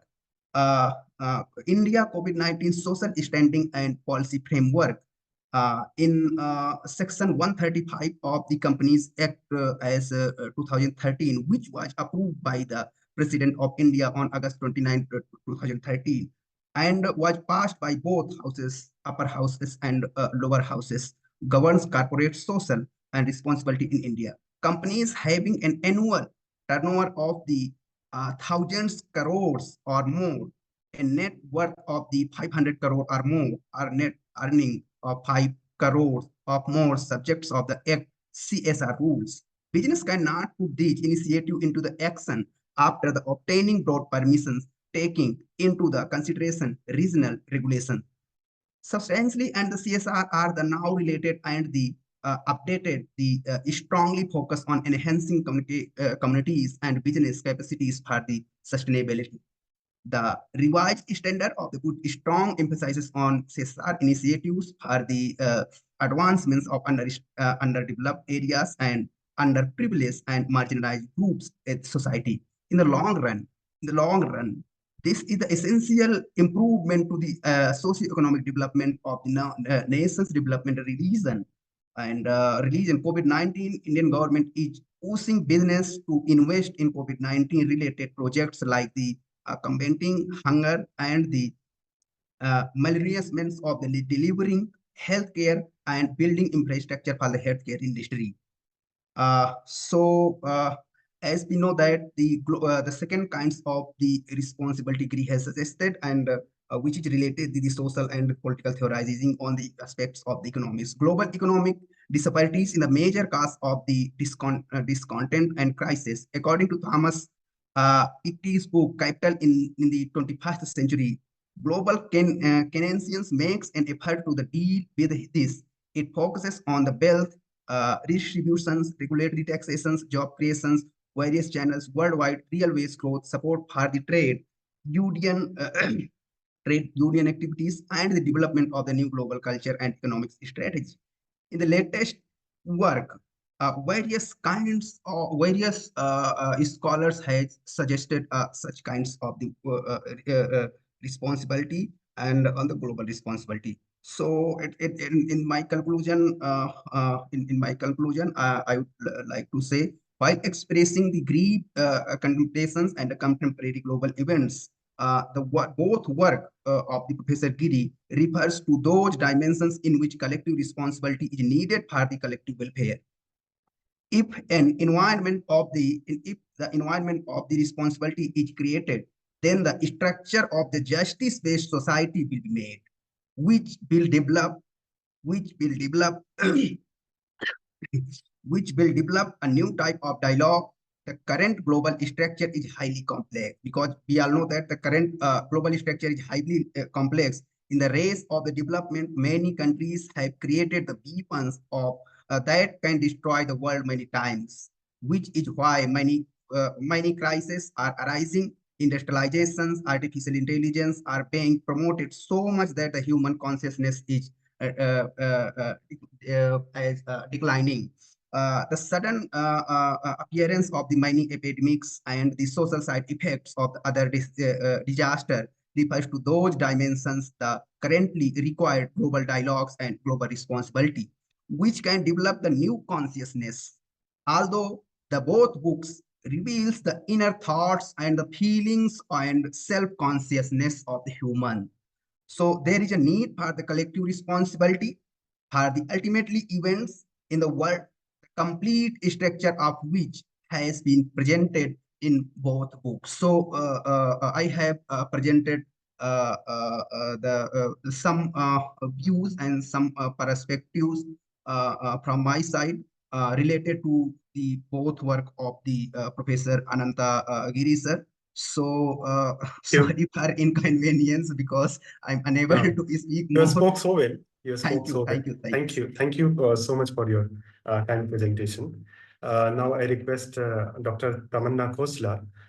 She has titled her presentation New Horizons of Practical Spirituality, a Spiritual Pragmatism and Political Theology, Ananta Kumar Giri, and the Calling of Gardens of God, and a New Planetary Adiveda. Yes, so you can see. Yes, I request Dr. Tamanna to start her presentation. Uh, First of all, I'd like to wish Anand sir a many, many happy returns of the day.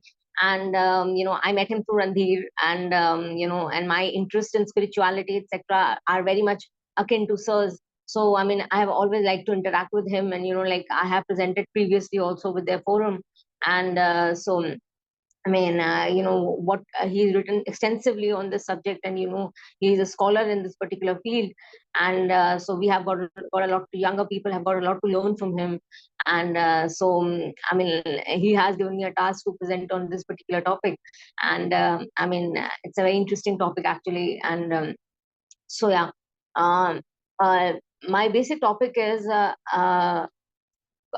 calling of Gardens of God and New Planetary Advaita. And Gardens of God is Sir's book, which in self, society, religion, and politics, we are used to the language and discourse of kingdom of God. But in this, God is presented as an omnipresent, potent king who is actually at slight deviation. And this is what is happening currently. What is happening currently is that we are living in a time of violence and terror, where politically motivated use of religion is leading to mutual annihilation. Spiritual streams in religion and outside are also being held hostage to such political use and abuse of religion. Human development also has been handmaiden to accept trajectories of state and market, and many a time continue a violent project of state and market, and many a time continue a violent project of one-sided acquisition of power over other, or accumulation of wealth at the cost of health of self, culture, society, and communities. In this context, we are challenged to rethink the existing terms of discourse of religion, spirituality, and human development. The present special uh, uh, presentation which I'm making is comparing the comparing it to Advaita religion. Now, we get glimpses of such powerful and angry God in Old Testament as well as in many other religious traditions of the world. In such a discourse and portrayal of God, we fail to realize that God is mercy, Rahim, Karuna, and compassion. God is our ever awakened nurturer, and he and she is continuously walking and meditating with us in mercy, as well as firm challenges for self-development, mutual realization, and responsible cosmic engagements and participation. So this is what Sir's book, Professor Anant's book, is all about. And the vision and discourses of kingdom of God has many a time been confined within logic of power, where we are prone to valorize God's power in order to valorize our own power on earth, especially the logic of sovereignty at the level of self and society, rather than realize God's mercy. This has led to varieties of discourses of political theology in which we are much more preoccupied with power of God rather than God's mercy. God here is also a powerful patriarch. Political theology from Thomas Hobbes to Carl Smith. Smith has been linked to violence in religion and politics as well. In this book, Professor Anant explores the challenges of rethinking and transforming the existing and conventional discourses of kingdom of God to garden of God. And in one of his essays, which I was like comparing while making this presentation, the calling of practical spirituality, Professor Giri argues that practical spirituality involves the transformation in religion, science, and politics, and embodies a quest for beauty, dignity, and dialogue in society. Ashgar Ali Engineer, in the same volume, he presents us as an understanding of religion which comes close to spiritual realization of self and society. For engineer to be religious is to be animated by quest for truth, humility, compassion, confirmation, and of existing structures of domination, and to be transcendental in vision. Now, here I would like to talk about, as the topic suggests, new planetary Advaita.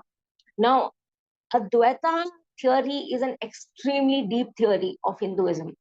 And I personally feel that it should be studied world over.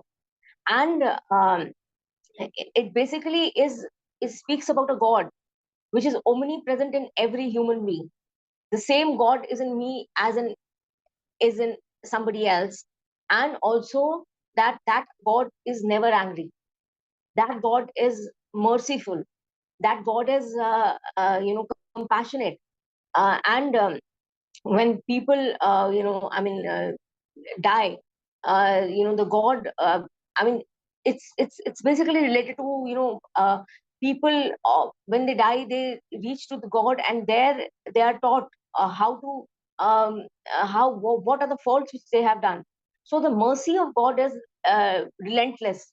And God, for example, in Old Testaments and many of our texts, have been shown as somebody who is not very kind, and he punishes or she punishes.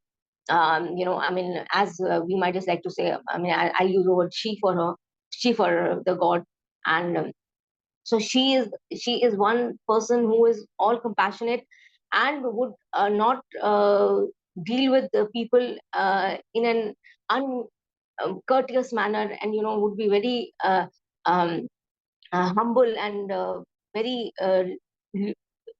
very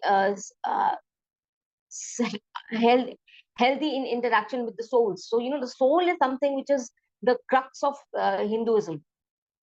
So Hinduism, though, is like an umbrella religion. We have, on the one hand, we have Advaita religion. On the other hand, we have uh, the dualistic religion, where we do the Murti Puja, etc. But Advaita religion is something which is to do with the it is something to do with the God as present in everybody. So it's not just the deities which we are worshipping, but it's actually what we are doing is we are praying to to every human being is a God potentially. And so every human being being in that particular state would feel that um, we are the one people who are doing this work, because we are potentially human, not humans, but we are all gods. So that is what I would like to say. And um, uh, uh, Stephen Turk in his book tells us about the link between art and practical spirituality, how art works as a means of spiritual growth. The subsequent essay of Anton Van is about existential insecurity and new religiosity, and it tells us about present day existential insecurity, which in turn gives us rise to new religiosity, which is less organized and more explanatory and expressive. So I personally feel that what we need to do is we need to have a system whereby we are able to make simple comparisons between religions and take the best from all the religions and make the world a better place to live in, and not and as Professor Anand has also spoken a lot about spirituality means that we are not connected to one religion, but we take the best from all. A B also, we can also take from other theories, be it Marxism, be it liberalism, be it because after all these have been given by humans who have had the brains and the brains to pick things from the Lord herself. So that is the whole thing. And the so what we need to basically do is that we have to worldwide we need to coerce these ideologies together, spiritual as well as political, and get the best out of them, and make the world a peaceful world. I mean, right now we are having wars at different fronts. I mean, anytime we can have a nuclear war. So I mean, people like us, right now who are listening to we are listening to each other, and they have peaceful views about the world, and so they need to come together. And I mean, politicians are the ones who are propelling these kind of wars, etc. So what we need to do is to come together. And Advaita theory, as I'm a scholar of Advaita Hinduism, I would feel that we need to get a lot from Advaita theory, and also from other religions which are speaking about peace, Christianity, Islam, etc., which are speaking about peace. And as one of the speakers was also talking about Palestine, the previous caller was talking about the Palestinian and Israel war. So I guess and Ukraine and Russian wars. So I mean, we have to see to it that these wars end as soon as possible, and the death toll of people should be non-existent in the current times. And Advaita theory needs to be taught worldwide, so that people realize that in India we have such a rich heritage, and we can do the best possible through our theories and books and Vedas and Upanishads, and we can help the world become a better and peaceful world. Thank you. Thank you so much, Dr. Tamanna. And, Professor Anand Giri is a kind of sociologist who has a very unique interest of religion. And this day, we have interest of religion in political sociology terms, but we do not have interest in spirituality, interest in philosophy. So Professor Anand Giri is a calling, inviting and engaging orientation towards understanding religion in everyday life and spirituality. So now I think we are moving ahead. So we invite other speakers to share some of their reflections. So in the meantime, Randhir, we have Susri Appa who has to leave a bit early. So we can invite yes, her I'm in the just yeah. I'm sorry, I missed her name. Yes, our Dr. new Susri. Susri. Yes, Susri Appa is part of our Vishnudhan's Circle for Mutual Learning and Swadhyaya Chakra, and she has a very unique interest in understanding culture. And she's going to talk on, she's a poet, established poet, and she's a seeker in very deeper sense. And she has titled her talk called The Dance of Poetic and Philosophical. Now I request Dr. Susri Sangeeta Mishra to say her presentation. Thank you, Ranbir ji. And a very good evening to all. First of all, once again, happy birthday to Ananta Bhai, our dear Ananta Bhai, Professor Ananta Kumar Giri. I think we are almost getting close to the end of this session, so I will quickly start my presentation. If we have some time, then I'll probably give some thoughts and reflections. So I will be talking about Professor Giri's poetry and his poetic voice, philosophy and dance with poetry or living with poetry. So it has always been, almost so in the contemporary time, a challenge to design and impose an order on the contradicting and chaotic reality of the world we live in. Our soul often strives to survive the upturned values and distorted thought forms that are present in our surrounding. Society often seems alien to our true humanity and true self. There, we are left with two choices. Either remain true to yourself and exist in it like stranger and deep down in isolation. Or the second choice is to make peace with those realities and resort to sleepwalk. However, both lead to profound sense of loss and suffering. Professor Ananta Kumar Giri's poetry, explores and offers the possibility of a third choice, a new choice, the possibility of collective transformation through co-walking, co-learning, co-traveling, co-meditating, and co-realizing the truth. It explores new paths, new ways to kindle renewed hope for humanity. Love, compassion, kindness, and empathy are the natural bloom on the tree that grows from this seed of realization of our interconnectedness and experience of oneness. It is in this sense, I would say that, the philosophy of Advaita is reflected in experiential, voice of Professor Giri. It has been both my pleasure and honor to have read, his two of his poetry books and also have written afterward for the books. I will be specifically talking a few, more little on the poetry book, Alphabets of Creation. So for many, reading Alphabet of Creation would be an experience of a journey into self. A journey as mesmerizing, as meditative that takes the reader and the scholar through many hues of his or her own consciousness, introducing him or her to new dimensions of thoughts and new expanse of imagination as well as realization. During this journey, one can witness the stillness in motion, the silence in music, and answers in question. So specifically coming to, Alphabets of Creation, the poems are presented in this book in 4 parts.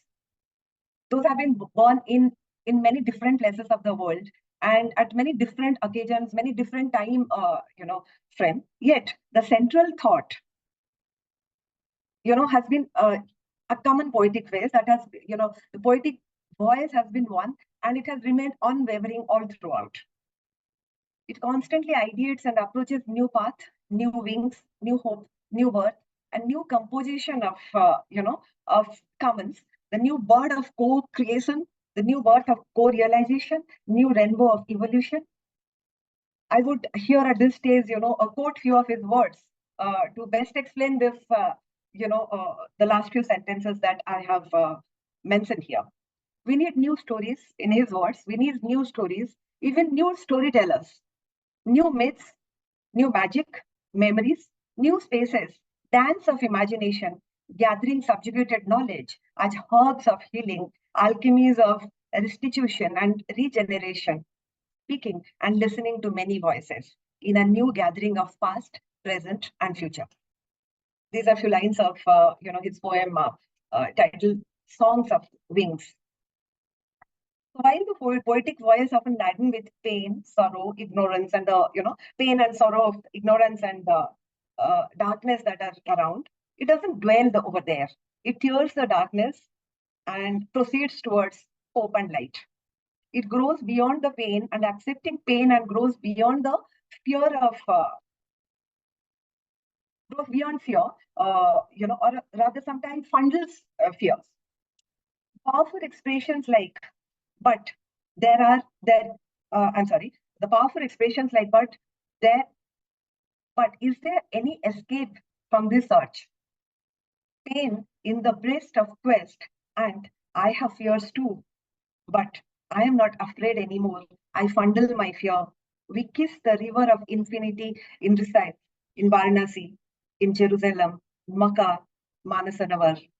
These lines remind us of profound lines of, Sarah Williams' Twilight Hours, and in the Legacy of Words that she says, though my soul may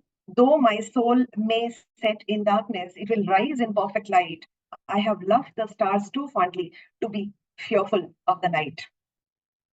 So coming to the next, most of these poems are dedicated and often addressed to some people, places, circumstance, and events which have inspired the worth of those poems. At the core of, they are the dialogues, or rather multilogues with one's self. But here the self is just not one's individual self, but perhaps the collective self. Again, I would come back here to the interconnectedness. Here is poetic voice actually manifests the collective thoughts and voice when he, writes or expresses his poetry. A quintessential expression of that self can be found in many verses like, here I am a bird, a tree. My roots go deeper. My branches strive towards the sun. Birds blossom in my branches. Birds sing and dance. I live life in branching, opening my arms, embracing earth and the ether, human and divine, and our fellow beings. This is again a poem from Alphabets of Creation under the title of the poem, Birds, and a New Birth. Also, another very interesting illustration of the fact is seen here in his poetry, which I very keenly observed, that which is probably universal to most of us poets, that while delivering a poem, the poet doesn't remain the individual self. It actually gets transported. It actually goes beyond his or her individual identity. And that manifestation I saw in some of his poems. I would recite, in one of his poems where he has gone beyond the individual self, his profession, his professional identity, in the, words like, I am not a scholar nor a reader. So here is what a professor is saying. I am not a scholar nor a reader. I do not want to be burdened by knowledge, but I love the knowledge of ultimate truth that you are in search of. I seek to dance with history and eternity, self, society, and beyond. So this is a very beautiful, illustration of the fact that the poet goes beyond the interconnectedness, the Advaita, the sense of, is actually an this is a manifestation of what we speak in theory, is what I thought is, worth quoting here. So yes, along with the poet, the reader also goes into this journey. This poem, is a part of, an extract of the poem titled A Journeyless Journey. So to that, I would say yes, along with the poet, the reader also goes into this journeyless journey. And what makes this journey uniquely interesting and calls for deeper engagement is the coexistence of the sense of searching and the sense of finding at the same time. So they are not only seen existing together, but also playing hide and seek and dancing with each other in many verses. Like searching for the roots underneath the rocks start singing rivers of love, and awakening come rushing. So while describing the journey into this book of poems, one would be reminded of Carl Sandburg's The Word About Poetry. Poetry is a projection across silence of cadence, arranged to break the silence with infinite intentions of echoes, syllables, and wavelengths. Alphabet of Creation, or in particular, and Professor Giri's poetic voice at large, in more than one sense, is a travel log. Is a travel log where the journey of the travelers of life, is very profoundly reflected and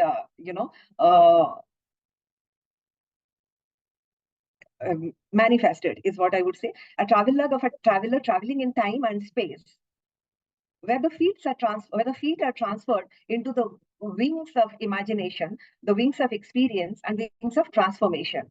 And this traveler doesn't belong to the poet alone.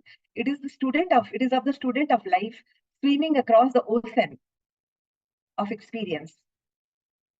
It is of each co-traveler, co-walker, co-seeker, searching for truth and roots.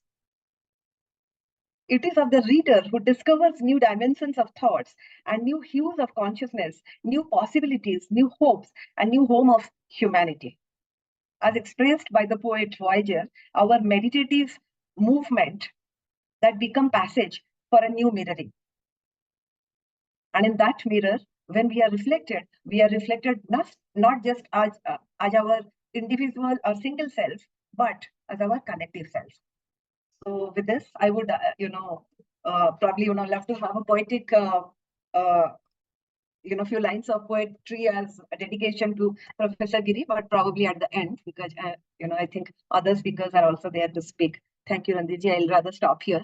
I hope I have not overstated my time. Thank you. Thank you so much. We are just waiting for someone who can talk poetic journey of Ananta Bhai.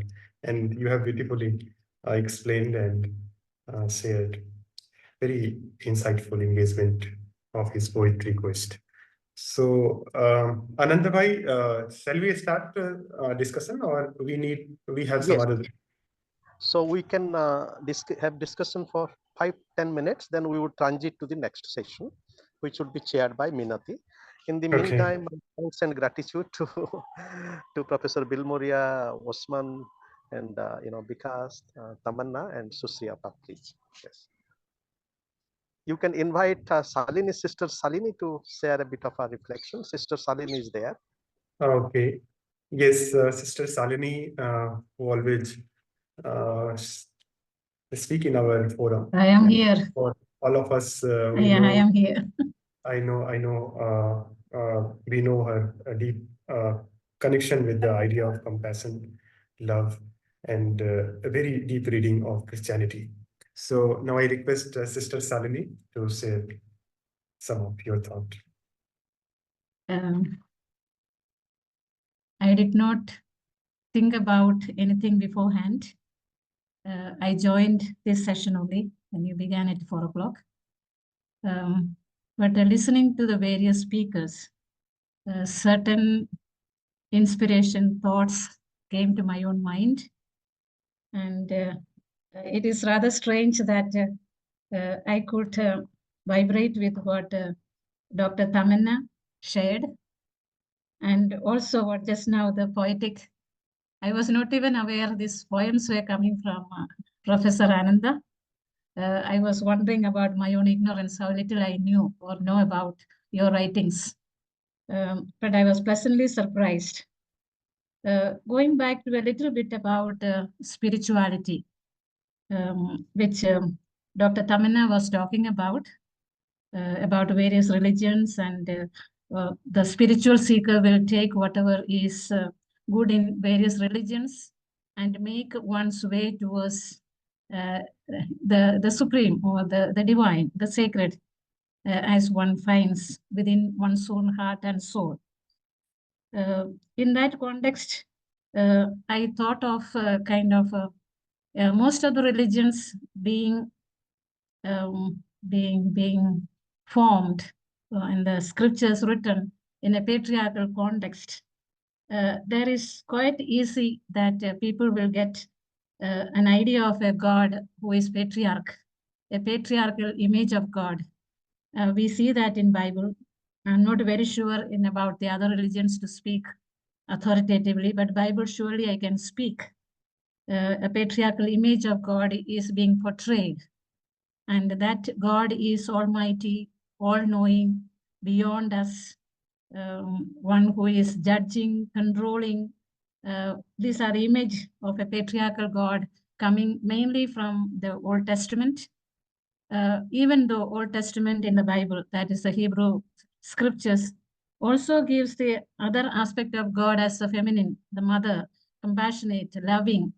And yet the patriarchal society somehow projected this patriarchal image of God to which the feminist theologian, feminist view gives a different picture of God, God as an all-empowering spirit.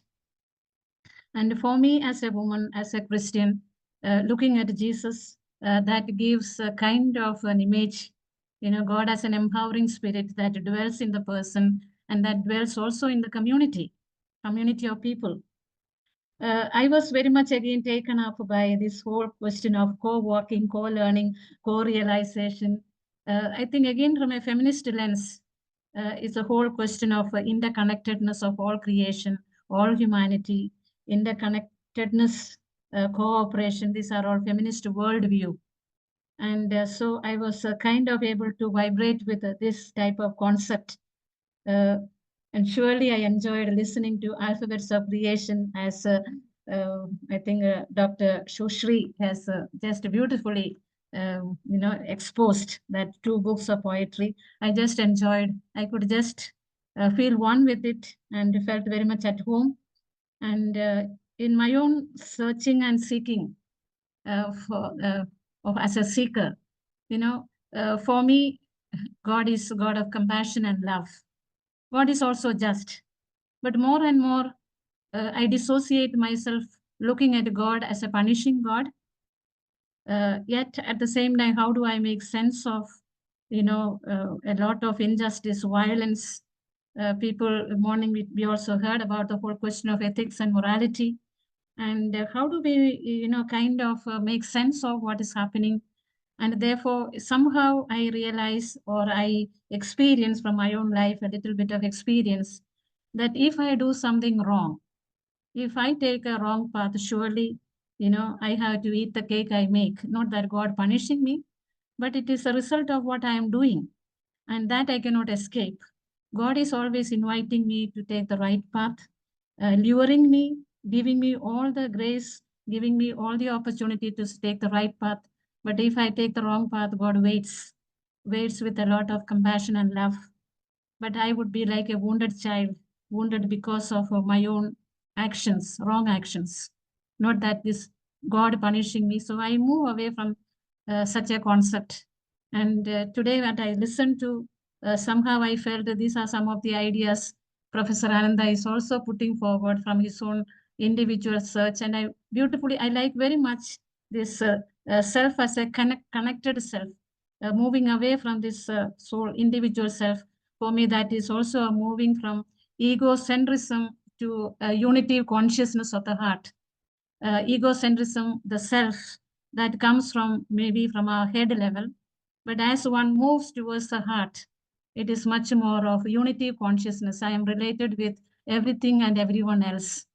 And therefore, I kind of enjoyed listening to the various speakers. Thank you.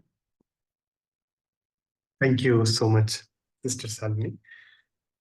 So now I hand over to Menitiji.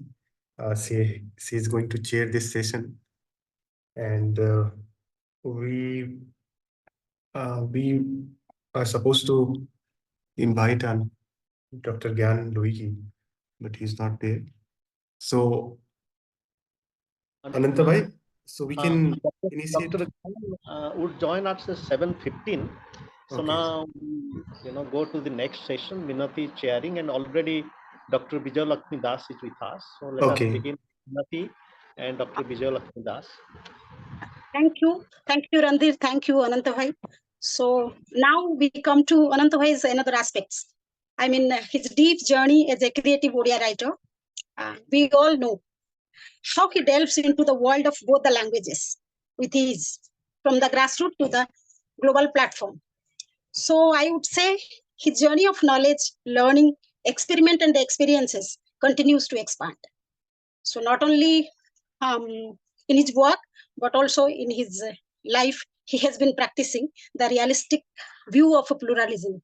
So now the next session, Dr. Basanti Mahanti is there. I think the next session is titled as Ananta Kumar Giri as a critic and a creative writer in Odia, reflection of Giri's Bahudhara Varna Vibha, the beauty of pluralism. So I invite Dr. Basanti Mahanti for the speech. He's not there. Maybe we can move ahead. Okay. So just a minute. We can invite Dr. yeah, Vijay. yeah. Our next speaker is Dr. Vijay Lakshmi Das, Department of ODR, Revensa University. Her title is Reflection of Ananta Kumar Giri's Mochi or Darshanika. That means the philosopher and the shoemaker. Welcome, Dr. Basanti Mahanti has entered. Now only she has come. So it is Yes, so we can invite him after Vijay Lakshmi Das. okay. So Dr. Vijay Lakshmi ma'am, over to you. About Sadar Amantrano Apanako Vishal. My respect to all dignitaries. My review paper is about Ananta Giri's Mochi and Darsanika. I'll present my review paper in Odia language. Bhai, ଶୁଣି ପାରୁଛନ୍ତି? ଶୁଣି ପାରୁଛନ୍ତି? ନମସ୍କାର। ମୁଁ ଯେତେବେଳେ ଏଇ ମୋଚି ଆଉ ଦାର୍ଶନିକଟିକୁ କାଲି ପଢିବା ଆରମ୍ଭ କଲି, ଏଇ 2 ଦିନ ହବ, ସେଠି ମୁଁ ଜାଣିଲି ଯେ ଏଇଟା ଅନନ୍ତ ଗିରିଙ୍କ ପ୍ରକାଶନ ଯାତ୍ରାର ଗୋଟେ ସଫଳ ପ୍ରୟାସ ବୋଲି କହିଲେ ଭୁଲ ହବନି। ବହିରେ ସ୍ଥାନିତ ଯୋଉ ଆଲୋଚନା ଗୁଡିକ ବିଶେଷ କରି ଦର୍ଶନ, ସମାଜ ବିଜ୍ଞାନ ଆଉ ମଣିଷ ଜୀବନ ଉପରେ ପର୍ଯ୍ୟବେସିତ। ଅନେକ ଦିନ ଧରି ଆମେ ସମସ୍ତେ ଜାଣିଛେ ଯେ ଗବେଷକ ଗିରି ସମାଜ ତତ୍ତ୍ୱ ଆଉ ମଣିଷ ଜୀବନ ସଂକ୍ରାନ୍ତରେ ଚର୍ଚ୍ଚା କରି ଆସୁଛନ୍ତି। ସମାଜ ବିଜ୍ଞାନ ଯେ ମଣିଷ ଜୀବନ ସହିତ ଓତପ୍ରୋତ ଭାବରେ ଜଡିତ ତାହା ସେ ଏ ବହିରେ ଦର୍ଶାଇବାକୁ ଚାହାନ୍ତି ଏବଂ ଦର୍ଶନ, ସମାଜ ଆଉ ଜୀବନର ବିଭବ ଗୁଡିକୁ ଭୂମି କରି ସେ ଏହାର ପୁନର୍ସର୍ଜନା କରିଛନ୍ତି କହିଲେ ଭୁଲ ହବନି। ବହିର ପ୍ରଥମ ଚର୍ଚ୍ଚା ମୋଚି ଓ ଦାର୍ଶନିକ। ଏଠି 3ଟି ଚରିତ୍ରକୁ ଆମେ ପ୍ରଥମେ ଦେଖୁଛେ, ଜଣେ ଲେଖକ ସ୍ୱୟଂ ନିଜେ ଏବଂ ୟେଲ୍ ଏବଂ ହନନ୍ୟ। ଏ 3 ଜଣଙ୍କର ବାର୍ତ୍ତାଳାପରୁ ଦର୍ଶନ ତତ୍ତ୍ୱର ସାରମର୍ମଟି ବାହାରୁଛି। ପ୍ରଥମେ ହନନ୍ୟ କହୁଛନ୍ତି ଯେ ଦର୍ଶନ ତତ୍ତ୍ୱକୁ କିପରି ଚର୍ଚ୍ଚା କରିବା ଉଚିତ। ସେ କହୁଛନ୍ତି ଯେ ଦର୍ଶନ ଭଲ କଥା ଯେ, ମାତ୍ର ଏହା ଜୀବନକୁ ଛୁଇଁ ପାରିଲେ ହେଲା। ଅନେକ ସମୟରେ ଦାର୍ଶନିକ ମାନେ ଭାବନ୍ତି ସେମାନେ ସତ୍ୟକୁ ଜାଣିଛନ୍ତି ଓ ସେମାନେ ଅନ୍ୟମାନଙ୍କ ଠାରୁ ଅଧିକ ଜାଣିଛନ୍ତି, ମାତ୍ର ଏହି ଦାର୍ଶନିକ ମାନେ ଆପଣାର ଅଟ୍ଟାଳିକା ଭିତରେ ଆବଦ୍ଧ ହୋଇ ରହିଛନ୍ତି। ସେମାନେ ବହି ଭିତରେ ଅଛନ୍ତି। ଆମ ଜୀବନର କେତେ ସମସ୍ୟା ରହିଛି, ଏହି ଦାର୍ଶନିକ ମାନେ ଜଗତ ସହିତ ଆପଣାକୁ ସମ୍ପୃକ୍ତ କରାନ୍ତି ନାହିଁ। ଏଠି ୟେଲ୍ ତାଙ୍କ ବକ୍ତବ୍ୟରେ କହୁଛନ୍ତି ଦର୍ଶନ ଆଉ ଜୀବନକୁ ଗଭୀର ଭାବେ ବୁଝିବାକୁ ବୁଝାଏ। ଯିଏ ଜୀବନ ସହିତ ସଂଗ୍ରାମ କରୁଛି, ଜୀବନ ମଧ୍ୟରେ ସଂଗ୍ରାମ କରୁଛି, ତାର ସଂଗ୍ରାମ ଭିତରେ ଏକ ଦର୍ଶନ ରହିଛି। ଆଉ ଆମେ ସମସ୍ତେ ହଉଛେ ଗୋଟେ ଗୋଟେ ଦାର୍ଶନିକ। We all are philosophers. ଆମେ ଜୀବନକୁ ଗଭୀର ଭାବରେ ବୁଝିବାକୁ ଚେଷ୍ଟା କରୁଛେ ସମସ୍ତେ। ତେଣୁ ୟେଲ୍ ଆଉ ହନନ୍ଙ୍କର ବକ୍ତବ୍ୟ ପରେ ଲେଖକ ଗିରି ବା ଗବେଷକ ଗିରି ବୋଲି ମୁଁ ତାଙ୍କୁ କହୁଛି, ସେ ଦାର୍ଶନିକ ୱିଟଗେନଷ୍ଟାଇନକୁ ମନେ ପକାଉଛନ୍ତି ଏବଂ ସେ କହୁଛନ୍ତି ୱିଟଗେନଷ୍ଟାଇନଙ୍କର ଗୋଟେ ଧାଡିକୁ ସେ ଆଣୁଛନ୍ତି, ଯାହାର ଯୋଉ ଧାଡିକୁ ନେଇକିରି ସେ ଏ ଯୋଉ ପ୍ରବନ୍ଧର ନାମକରଣ କରିଛନ୍ତି ମୋଚି ଓ ଦାର୍ଶନିକ, ଫିଲୋସଫର ଆଣ୍ଡ ସୁ ମେକର ବୋଲି ଯୋଉ ନାମକରଣ କରିଛନ୍ତି। ସେ କହୁଛନ୍ତି ସେ ଗେନଷ୍ଟାଇନଙ୍କର ଉକ୍ତିକୁ କହୁଛନ୍ତି ଯେ ଦର୍ଶନ କରି ଯଦି ତୁମେ ଜୀବନରେ ଅଧିକ ଗଭୀରକୁ ନ ଯିବ, ଯଦି ସୁଦକ୍ଷ ଯଦି ତୁମେ ନିଜକୁ ନ ବୁଝିବ, ନିଜକୁ ବୁଝି ଯଦି ନିଜକୁ ନ ବଦଳାଇବ, ଯଦି ଭିନ୍ନ ମଣିଷଟିଏ ନ ହେବ, ତୁମେ ଯଦି ଜୀବନର ଯନ୍ତ୍ରଣାକୁ ନିଜର ହୃଦୟରେ ଅନୁଭବ କରି କବିତା ନ ଲେଖିବ ଓ ଏଇ କବିତା ଲେଖୁ ଲେଖୁ ଯଦି ତୁମର ହୃଦୟ କାନ୍ଦି ନ ଉଠିବ, ତେବେ ଦର୍ଶନ କରିବା ଅପେକ୍ଷା ବରଂ ଜୋତାରେ ତାଳି ପକେଇବା ଭଲ। ଏ ପ୍ରସଙ୍ଗରେ ମୋର ଗୋଟେ ପ୍ରବନ୍ଧ ମନେ ପଡୁଛି, ଯୋଉଟା କି ଲେଖିଛନ୍ତି ବିଶ୍ୱନାଥ କର, ସାହିତ୍ୟ ଓ ଜୀବନ ଲିଟରେଚର ଆଣ୍ଡ ଲାଇଫ ରିଟିନ୍ ବାୟ ବିଶ୍ୱନାଥ କର। ସେ ପ୍ରବନ୍ଧରେ ଲେଖୁଛନ୍ତି ଯେଉଁଠି ଜୀବନ ସେଇଠାରେ ଜୀବନ୍ତ ସାହିତ୍ୟ, ଜୀବନ୍ତ ସମାଜ ନିତ୍ୟ ନବନବ ଭାବ ଲାଭ କରି ତାହାକୁ ସାହିତ୍ୟାକାରରେ ନିବଦ୍ଧ କଲେ ତାହାର ଜୀବନୀ ଶକ୍ତି ସମାଜ ମଧ୍ୟରେ ସଞ୍ଚାରିତ ହୁଏ। ସେଥିରେ ଜୀବନର ଲକ୍ଷ୍ୟ ଅଛି, ସେଥିରେ କୃତ୍ରିମତାର ଗନ୍ଧ ନାହିଁ, କୌଣସି ପ୍ରକାର ଆବରଣ ନାହିଁ। ଯାହା ଜୀବନ ତାହା ହିଁ ସାହିତ୍ୟ। ଯେଉଁ ସାହିତ୍ୟରେ ଯେଉଁ ପରିମାଣରେ ଜୀବନ ସଙ୍ଗେ ସମ୍ବନ୍ଧ, ସେ ସାହିତ୍ୟ ସେଇ ପରିମାଣରେ ଜୀବନ୍ତ ଓ ଉନ୍ନତ। ତେଣୁ ଏଠି ଗୋଟିଏ କଥା ସ୍ପଷ୍ଟ ହୁଏ ଯେ ମଣିଷ ଜୀବନ ହେଉଛି ପ୍ରତ୍ୟେକ ରିସର୍ଚର ପାଇଁ, ପ୍ରତ୍ୟେକ ଗବେଷକ ପାଇଁ ଗୋଟେ ଗୋଟେ ଲାବୋରେଟୋରୀ ବା ଗୋଟେ ଗୋଟେ ପରୀକ୍ଷାଗାର। ତେଣୁ ପ୍ରତ୍ୟେକ ସମୟରେ ଏଠି ପରୀକ୍ଷା ନିରୀକ୍ଷା ଚାଲୁଥାଏ। ଜୀବନ ସହିତ ବିଭିନ୍ନ ଉପାଦାନ ଗୁଡିକର ପରୀକ୍ଷା ନିରୀକ୍ଷା ଚାଲେ। ତାରି ଭିତରେ ଗୋଟିଏ ଉପାଦାନ ହଉଛି ସମାଜ, ସୋସାଇଟି, ଦର୍ଶନ, philosophy, art, literature, politics, economics ଏବଂ ସବୁ କିଛି, ଏଗୁଡିକ ସବୁ କିଛି ଓତପ୍ରୋତ ଭାବରେ ଜୀବନ ସହିତ ଜଡିତ ହୋଇଯାନ୍ତି ଏବଂ ମାନବ ଜୀବନର ଭିତ୍ତିଭୂମି ଉପରେ ଏସବୁ ଉପାଦାନ ଗୁଡିକ ପ୍ରତିଷ୍ଠିତ ହୁଅନ୍ତି। तेणु ୱିଟଗେନଷ୍ଟାଇନଙ୍କର ए उक्ति सहित चित्तरंजन दास कथा को एठी लेखक जोडुचंती एवं से ୱିଟଗେନଷ୍ଟାଇନଙ୍କର केते गुडी कथा उपरे गुरुत्व देइचंती जहा द्वारा आसे समाज दर्शन आ आमे जीवनर निकटतर हेई परिबा। एठी से आउ केते गुडी दिग उपरे मध्य लेखक गुरुत्व देइचंती। गोटे होची मातृभाषा रे कथा हेबा उपरे गुरुत्व दउचंती। द्वितीय रे मनिषर जीवन को परीक्षा करिबा पई से नॉर्वेर कृषक मानक गहन को जाइचंती कि ୱିଟଗେନଷ୍ଟାଇन ऑस्ट्रिया रे गोटे गां रे शिक्षकता करछंती। सेठी पिलामानक पई सहजलभ्य अभिधानटीय प्रस्तुत करछंती। गेनस्टाइन एभଳି जने व्यक्तित्व थिले जे कि निजर समग्र पैतृक संपत्ति को मध्ये से दान सूत्र रे देइ दैछंती। काहे कि ना से अनुभव करछंती जे पितृ अर्जित संपत्ति आत्मविकास रे बाधक साजे। माळी भाव रे काम करूछंती तापर पुणी केम्ब्रिज विश्वविद्यालय को फेरुछंती एवं गर्व आ आत्म प्रदर्शन को से तांको जीवन रु बाद देइ दैछंती। एवं से कहउछंती कल्चर एंड वैल्यू बही रे से कहउछंती प्रशंसा और निंदा भितरे बुडी रहिबा उचित नुहे। तेणु ୱିଟଗେନଷ୍ଟାଇନଙ୍କର जो ट्रैक्टस लॉजिकस फिलोसॉफिकस बही रे से नैतिकतार स्वरूप आ आवेदन नैतिकतार संज्ञा विवेचना करबा को जाई से कहउछंती नैतिकता अन्य को सुधारे नाही अन्य को बुझिबा ओ बदलाइबा को क्रियाशील करे जहा तथाकथित नैतिकतार गारडे आत्म विकासर भूमि को स्पर्श करे। तेणु ୱିଟଗେନଷ୍ଟାଇନ दर्शन भितरे साधारण जीवन को जोड़ीचंती एवं दर्शन चर्चा परे से समाज शास्त्र और मानव शास्त्र अध्ययन और आलोचना भितरे मध्य मनिषर वास्तव जीवनर गुरुत्वपूर्ण भूमिका केमती ग्रहण करे ताकू दर्शाइछंती गवेषक अनंत गिरी तांको बहिरे।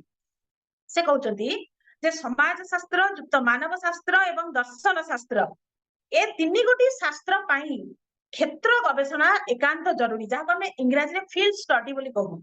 एवं ए दर्शन शास्त्र वर्तमान जहां हमें पाठ्य बही रे पढुचे केवल Socrates Aristotle Plato Kant Hegel Wittgenstein कोन कहिचंती ताकू केवल हमें रिव्यू करूचे ताकू फेणुचे ताकू व्याख्या करूचे। तेणु एगुडी को ए व्याख्या भितर सीमित होबा उचित नुहे।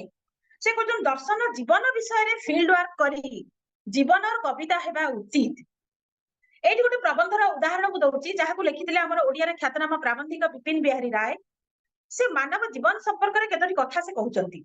से कहउचंती जीवन होची गोटे नित्य पदार्थ अपरिपूर्ण जीवन रे जीवनर आरंभ परिपूर्णता दिगरे ताहार विस्तृति सर्वांगीनता प्रति जीवनर अहर्निश गति जीवन अदम्य असरंती आशा और आकांक्षार आधार जीवनर कथा को समाज शास्त्र माने ताकू वैशिष्ट्य भाव में ग्रहण करबा उचित। ये होची हमर प्रथम प्रबंधर वैशिष्ट्य। तापर जब द्वितीय प्रबंध को जाउचे सश्रद्ध मनीष आत्म आविष्कार और सामाजिक सृजनशीलतार एक नूतन छंद सेठी मनीष निजको किपरि आत्म आविष्कार करिवो सेथिपाई ताकू को मार्गरे जीवाकू पड़िबो कोन कले से सामाजिक सृजनशीलतार गोटे नुआ आधारटीए तयारी करि परिबो से संपर्क रे से गभीर भाव रे गवेषक प्रोफेसर अनंत कुमार गिरी व्यक्त करूछंती। सेथिपाई से कहउछंती जे प्रथमे निजको भल पाइबा दरकार तापरे अन्य को भल पाइबा दरकार एवं निजको आ अन्य को भल पाइबा परे से आपे आपे समाज को भल पाइबो। तेणु एठी से एरिक फ्रेमकर मैन फॉर हिमसेल्फ बही को उदाहरण स्वरूप नउछंती एवं से कहउछंती आधुनिक मनीष किपरि यथार्थ स्वाधीनता पलायन करूची ताहा होची ए बहिर मर्मवाणी।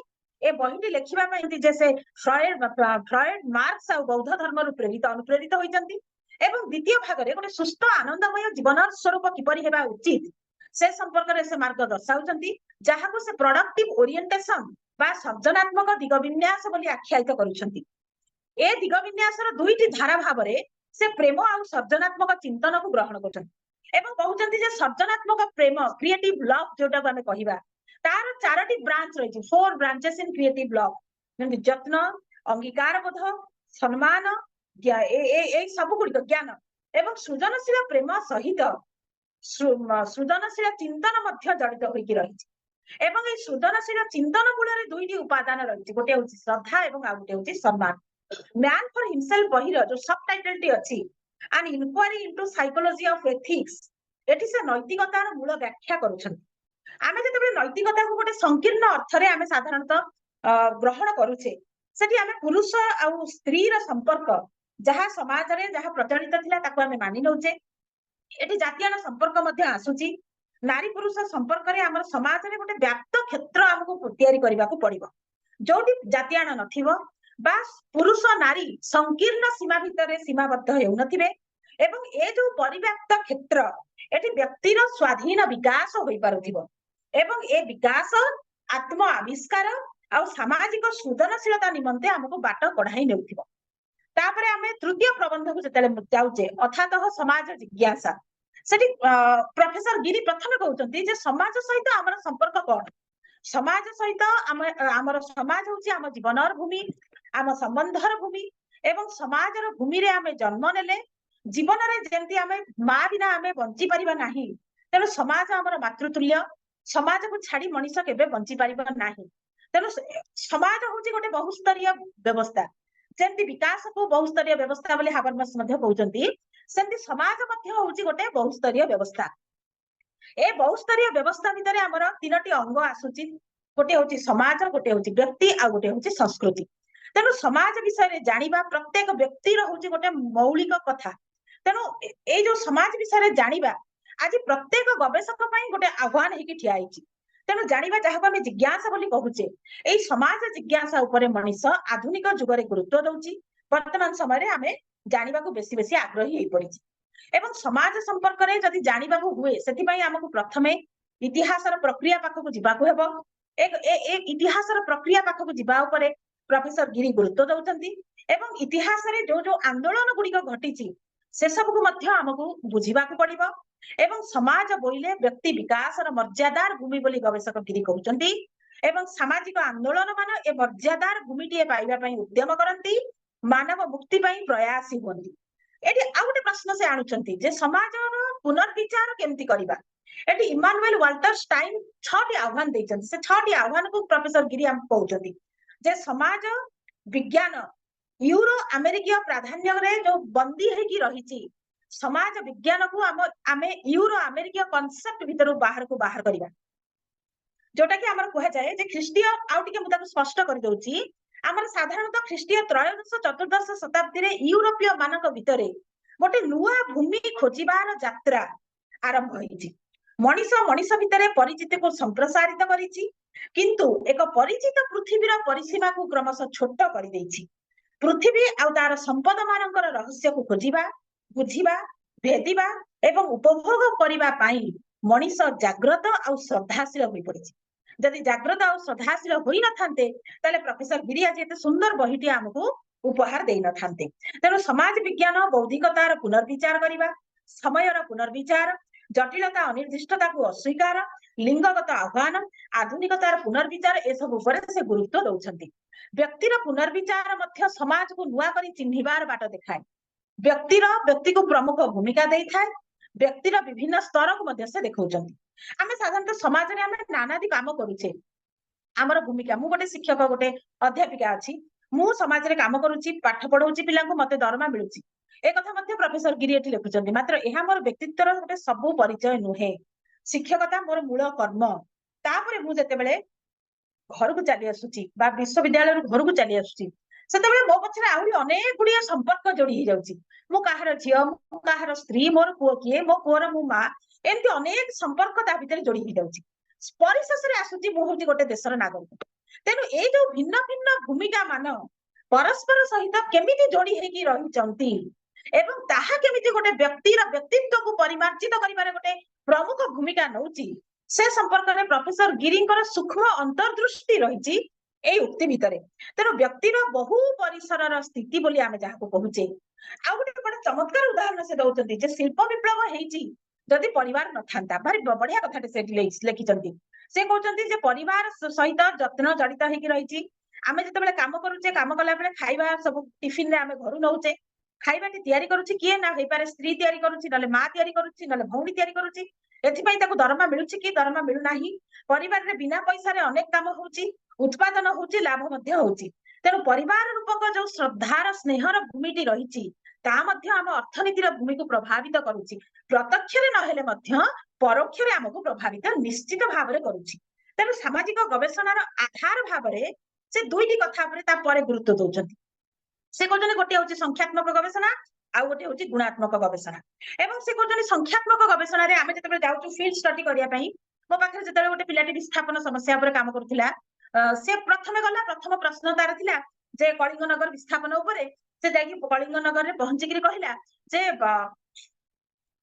जे आमे केते संख्यारे रहुचंती पुरुष केते स्त्री केते इत्यादि तेणु गुणात्मक गवेषणा पद्धति उपरे से गुरुत्व दौछंती एवं तापरे परिवर्तनगामी प्रयास और सृजनशील अनुशीलन एठी से कहउचंती कोन जे शब्द बा भाषा माध्यमरे मानव जीवन यात्रार परिवर्तन आसी परिबो तेणु सांप्रतिक आंदोलनर कर्णधार माने सेठी लेखक फील्ड स्टडी मध्य करछंती जे बालेश्वर जिल्लार नीलगिरी जाइचंती एवं सेठी से देखिचंती आदिवासी आ उच्च वर्गर जाति मानक भितर केमती जातीयाना मनोभाव रहिछि गोटे कथा मु कहूची मु मझिरे जेबे कोरापुट जाइथिली गोटे कामरे सर्भे रे जाइथिली सेठी मु देखिली नंदपुर रे गोटे परिवार अछंती ब्राह्मण परिवार जे कि तांको पुओ को विवाह दैचंती गोटे आदिवासी झियो सहित एवं से खुलाखुली भाबरे स्वीकार करूछंती जे एठी हमर ब्राह्मण घरर संस्कृति आ आदिवासी संस्कृतिर गोटे मिलन पाई मु गोटे अभिनव प्रयास करिछि तेणु आमे समस्त ब्राह्मण दलित मानक भितरे आदिवासी मानक भितरे जो विभेद रहिछि ताको दूर करिबा पई प्रयास करिबा उचित तापर तांकर नागरिक समाज और परिचिति सर्वस्व उद्वेलन प्रबंधटी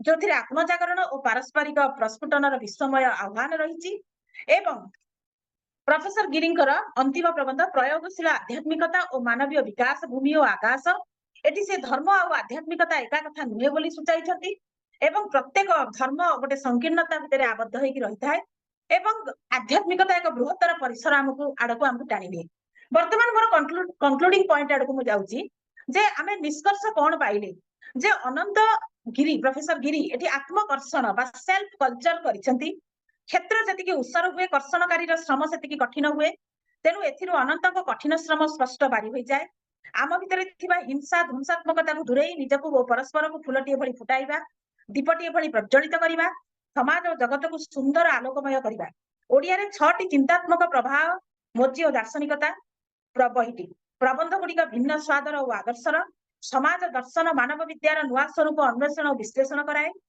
केउठी भाषा मार्जित समाज दर्शन मानव जीवन यह विश्लेषण करी एहार मूल्यांकन करिसेंती प्रोफेसर गिरी एहा हमको गोटे परिवर्तनशीलता आड़को आगे निए नुआ चिंता करने को प्रेरणा दिए 3टी भूमि दर्शन मानव विद्या और समाज विज्ञान व्याप्ति वैचित्र्य स्वातंत्र्य और गभीरता केते ताहा से देखाइछंती आमे पाठ्य बही भितरे पाइबा नै खोजिबा निज जीवन भितरे ए कथाटी को से बारंबार हमको गुरुत्व दउचंती तेणु ए जो 3 गोटी आधार भूमि दर्शनर भूमि समाज विज्ञानर भूमि मानव विद्यार भूमि ए 3 गोटी भूमि को सृष्टिशील करी गढ़ी तोलिबा नुआ चिंता भावना रे जीवनर सौंदर्य को नूतन भाव रे आविष्कार करिबारे मोची और दार्शनिक निश्चय मार्गदर्शी हबो एथिरे संदेह नहीं थैंक यू ऑल धन्यवाद मैडम आपनको दार्शनिक विश्लेषण बहुत हृदयस्पर्शी थिला thank you so much now we will move to our next speaker doctor Basanti Mahanti a creative writer former professor of Odia government of Odisha and Bhubaneswar so her topic is Ananta Giri as a critic and a creative writer in Odia, reflection on Giri's Bahudhara Varna Vibha, the beauty of pluralism. Dr. Basanti Mahanti, over to you. Madam, apanku Vishwanidam Center ku sadare abhinandana, amantrana, namaskar. And I request all the speakers to take maximum 15 minutes per presentation. Thank you so much. Dr. Basanti Mahanti. धन्यवाद madam मु प्रथमे आमर आज जे मुख्य नायक अनंत भाईंकर 60तम जन्म दिवस रे शुभेच्छा ज्ञापन करी अभिनंदन जन सेमती अजस्र श्रावी हो लेखन सेमती नुआ नुआ चिंताधारा आम समस्त को देउ थांतु ओडिया साहित्य ओडिया संस्कृति एमती समृद्ध होता सृजनशील कर्म जहाँ संपर्क में किसी वक्तव्य रखी बहुधारा वर्ण विवाह संपर्क में मुझे भिन्न धरण कहबी कारण किछि बही मु पढ़ी से मते भी देइछंती किछि मु आउ किछि भी तांका सह संपर्क हवा पूर्व मु तांकर किछि बही किनिकी पढ़ीथिली तांकर प्रथम बही बोधे मु जहा किनिकी पढ़ीथिली सेटा होची बाम गालर तिल चिन्ह से बहीटी मु पढ़ीथिली मते प्राय बहुत दिन तले पढ़ीथिली मते आप्यायित करथिला बहीटी भल लागिथिला तापर मु तांकर अन्यान्य सब जो तांकर लेखनी जो बहुवर्ण विवाह ताको मु अनुभव करछि तांकर कविता पढ़ी तांकर प्रबंध पढ़ी तांकर जो चिंताधारा सह मध्य मु संपृक्त से तो सब जड़े निजको यात्री बोली भावती अभियात्री बोली से कहती से सब आंकर यात्रा एककर यात्रा नुहे एककत्वर यात्रा नुहे से सब सहयात्रा कथा कहती सहभागिता कथा कहती सहयोगिता कथा कहती तांकर जो संलाप ही तांकर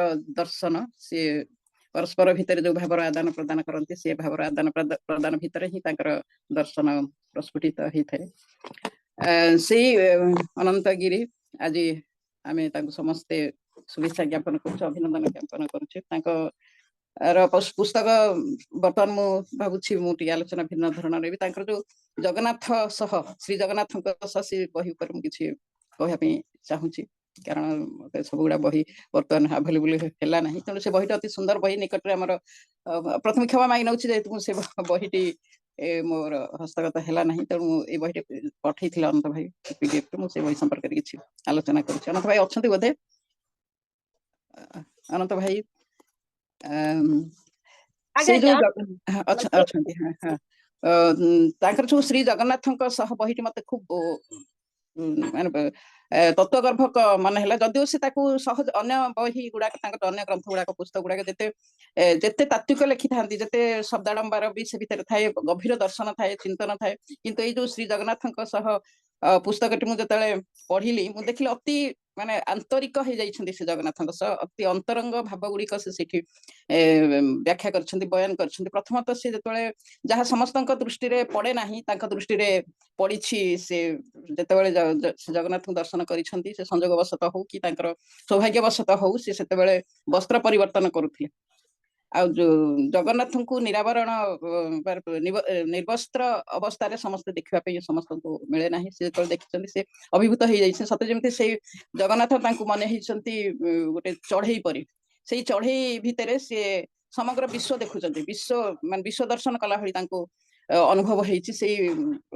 जो वस्त्रहीन जगन्नाथ को दर्शन कर से विभिन्न चिंता चेतना भितर अंतर्लीन होती से भितर से जहाँ सब कहते से ताही हूँ आमर श्री जगन्नाथ सहर जो प्रथम प्रबंध भितर से कहते जिते शबर सभ्यता थिला प्रथमे तो से थिले शबर शबरंकर देवता तापर से आसुचंती आमर ब्राह्मण्य धर्म कहवा हिंदू धर्म कहवा हिंदू धर्म को से रूपांतरित हो धीरे धीरे विवर्तित होती कहवा तेणु से आम जो से आम पाखक आसीगले शबर शबर मान पाखु शबर मान पाखे से जमी वेशभूषार थे जमी कम वस्त्र अधिकांश तो प्रायतः प्रथम से उलग्न होकर रोते कि आम संपूर्ण भाव में जो आवरण दौचे जो पाट पीतांबरी पिंधुचे से पिंधि भितर बेले बेले इच्छा हो निश्चय से शबर सभ्यता भितर संस्कृति भितर रही गोटे क्वेश्चन से उठे जो द्वितीय प्रबंधटी आसी से जो प्रथम प्रबंध तो विभिन्न प्रकार से प्रकृति कथा कहते जेहेतु आम दारू देवता निकट में सरी जो रथ यात्रा आम जगन्नाथ नवदिन यात्रा सरी से यात्रा भितर जहाँ सब नीतिकांति जहाँ सब अनुभव कर विवस्त्र जगन्नाथ को से देखी देखि समय विभिन्न चिंता जो दर्शन आसी जो चिंताधारा आसी चिंताधारा से भल भाव प्रकृति कथा से कहते आमर ब्रह्म कथा कहते अद्वैतवाद कथा कहते विभिन्न दर्शन से भितर आसूँ से आउ से जगन्नाथ जो द्वितीय पर्याय को से आसुँच आ गोटे भिन्न परिवेश से आमको नहीं जाऊँगी सेठी रशिया रे किछि पिला जगन्नाथ को गोटे घास उपर थुईचंती अदूर से आसथिबा समय से जो भजन कीर्तन कर भजन कीर्तन कान में पड़ी सी स्वभाव सुलभ भाव से टाणी ही आस जगन्नाथ भजन कीर्तन शुणा से मिसी समय से मन पकाउछन्ती सी जो शबर माने जगन्नाथ को जो झिंका टणा उटरा करती बड़ दाण्ड रथ उपर से गोटे भिन्न धरणर अनुभव से देखते भल अनुभव कर जो घास उपर किसी इस्कन धर्म रे दीक्षित होता युवक मान इस्कन युवक मैंने सीठी धरिकी नाचुंट गाँव से मिसी जाऊँगी इच्छा हो इच्छा जगन्नाथ इच्छा करते से यूठू रथ उपर ओह्लई आसे एमती घास उपर को आसते से शबर पलिकी जाते एमती गोटे अति आपणापण जगन्नाथ को लेकिन से अंतरंग से अनुभव मानक अभिभूत होती से भितर से भावुंट से भितर से भावुंट जो छुआ अछुआ भेदभाव जगन्नाथ जिते मंदिर भितर था आमर जिते सब कुसंस्कार जिते सब केते गुड़े भाव आम अलग कर रखु साधारण मनुष्य भितर जो मैंने सब अस्पृश्य बोली तथा कथित अस्पृश्य कहूँ से भेदभावटा रहा द्वारा कमी आम आम भर गोटे विभेद सृष्टि होती से कथा से चिंता कर गोटे कथा कहते जो भजन कीर्तन कथा से कहते आम धर्म भितर जेमिति रहिछि हिंदू धर्म भितर जगन्नाथ को आमर श्री जगन्नाथ कथा ही कहउचंती जगन्नाथ को जेमिति भजन कीर्तन करा जाय जेमिति जेते संख्यक भजन लेखा हिछि तांकु नै जेमिति आमे भाव विह्वल हो एमिति तो जने जने भक्त अछंती एमिति तांको जीवन सारा से माने अन्य किछि जानंती नाही केवल से भजन कीर्तन माने एमिति आत्मलीन होइकी थांती किंतु अन्य धर्म रे सेति न थाए से माने शांत भाव रे तांकर पूजा उपासना करंती से धर्म रे कोनसी जो एई भली जो शब्द शब्द को एते से माने ग्रहण करंती नाही कि एते भजन कीर्तन तांकर न थाए तथापि से धर्म तांकर शृंखलित भाव रे थाए से धर्म रे तांका भीतर किछि जे भक्ति भाव जे तांकर कम हो जाए सेमती किछि नाही एटा सेटा मध्ये सेठी टिके तांको भितरे टिके चिंताग्रस्त से हिछंती आमे जेमिति धर्म को नेकिबा धर्म तो नुह आमे जेमिति जगन्नाथ को जेकी जेमिति आमे पागलक भଳି हो से माने सेमिति होंती नाही ए भितरे केते कोन माने यथार्थता रहिछि न रहिछि सेटा पछ कथा किंतु से प्रश्नटी से उठैछंती आ गोटे से जगन्नाथ सहरे गोटे तृतीय प्रबंध से आसुचंती सेठी से गोटे तुलसी फूल गुंथुथा गोटे मा सह साक्षात से हिचंती से साक्षात हितबे समय पर्यायक्रमे से जगन्नाथ संपर्क तीनिटा जिंस कहिबे बोली एई तीनिटा अनुभव को से आगु को आनतंदी अनंत भाईंकर एमती गोटे ताकू स्वतंत्र बोली कहिबी से कोनसी जहा कुछ देखंती जहा अनुभव करंती ताक सहज भाव से नियंती नाही आमे जेमती हम जीवन काल भितर बहुत किछि देखु से देखिथिबा जिनिस को आमे अनेक समय उड़े माने भूली जाउ बा सेते गुरुत्व देउना किंतु से प्रतिटी जिनिस को सूक्ष्म भाव में अनुध्यान करती भल भाव देखती केवल देखती ना कागज कलम रूप दियंती एते सुंदर भाव गोटे मानविकतार प्रश्न मानविकतार भेद से भितर ही से खोजी लोड़िकी बाहर करती कौटी मनीष लांछित होउची कौटी अपमानित होउची कौटी मनीष को आमे महियान करछे सब गुड़ाक से अनुभव करती से तुलसी मार कथा से कहउचंदी जहा सह से किछि समय पे भेटिचंती जगन्नाथ प्रबंधरे जगन्नाथ तृतीय प्रबंधरे से अभड़ा अभड़ा खाई से जबरदस्ती पैसा दे से रख मान क्या से दान निए ना बोली से प्रसंग से अभड़ा प्रसंग से आम जगन्नाथ जो आनंद बजार से जो भोग खिया हुए से जगार परिष्कार परिच्छन्न कथा से चिंता कर ठीक अच्छे भली जो अनुभव तांकर से अनुभव को से सुंदर भाव जगन्नाथ प्रबंध उपस्थापना कर गोटे जिन कह मोर वक्तव्य शेष करी जेहेतु मत निर्देश आसला गोटे कथा से जिया कथा कहते टिंक कथा कहते सक्रेटिस लिखिं गोटे टिंक कथा से जिया कथा कहते जिया जमी आमर माटी को उर्वर करे माटी को खोली ताड़ी से गोटे पड़िया जमी को चाष उपयोगी करे मनीष ठीक सेमती आम भर जो संपर्क अच्छी संपर्क को जो निजे जिया हो संपर्क को गुरुत्व दब से संपर्क बहुत उच्च स्तर को उठी जमी आम सक्रेटिस टिंक कथा कहते मनीष जो अज्ञान हो जाए मनीषर जो बुद्धिवृत्ति निष्क्रिय हो जाए से टिंकटे होती कम लगाए सेमती दीटा कंपेयर तुलनात्मक कथा देकी से कहते तेणु ये पर्याय भितर जो जगन्नाथ पुस्तक अति चमत्कार होती तो बहुत थिला से भीतर आलोचना करने समय स्वल्पता हेतु मोर वक्तव्य ये शेष कर मत शुणापी आपण मैंने सुजोग देपन को समस्त पाखे कृतज्ञ आउ थे अनंत भाई को जन्मदिन शुभेच्छा जन मोर वक्तव्य शेष कर धन्यवाद धन्यवाद बासंती मैडम सबुतर परि भारी गभीर विश्लेषण as usual the deep analysis of Ananta bhai's work and you do it for everyone also the deep analysis thank you so much thank you so now we will move to our next speaker I think Dr. Takir Handel I invite him to share his reflections welcome to you sir over to you. Excuse me, before he's saying a couple of words, can I say a couple of words about Ananta? I just getting from Israel and it's very difficult and I have like 5 minutes. Okay? You can. Yeah. So, over to you. Thank you. 16 or 17 years ago, I was a postdoctoral fellow at Germany. It's one of the universities. And there was an interesting lecture. And in the lecture, a guy that later I found out that his name was Ananta Kumar Giri asked a very sophisticated question. I asked Ananta I came to Ananta after the lecture, and I said that I was very impressed by his question. He told me, let's have a coffee, and please look at the internet about my name, Ananta Kumar Giri. I looked at the internet, and all the internet came up. I said, this cannot be the person who published those things with the person I met at the lecture. And of course, I was mistaken. It was Ananta, and since then, we became very friends and we collaborate. Ananta is a great scholar, and I have things that I really learned from him. One time he was correspondencing with a German professor that didn't read even half of his publications. And they didn't treat him nice. And I'm an Israeli, and Israeli do not tolerate this kind of behavior. So ask Ananta, how can you tolerate it? So Ananta said to me something that I remember until the rest of the end of my life. He said, my compassion to human being does not depend on their attitude to me. So this was very powerful. Since then, we became friends and collaborate with a joint project, and I really honored to have a friend like Ananta Kumar Giri, and I wish him have a great birthday. Thank you very much. Thank you so much, sir, for sharing your experience. Thank you so much. So now we move towards our next speaker, that is Dr. Mohammad Maruf Saha, a creative writer and thinker from Srinagar, Jammu and Kashmir. Title of his paper is Giri and a New Art of Trans-Religious and Trans-Civilizational Dialogues. Welcome to you, sir. Maruf sir, over to you. Thank you.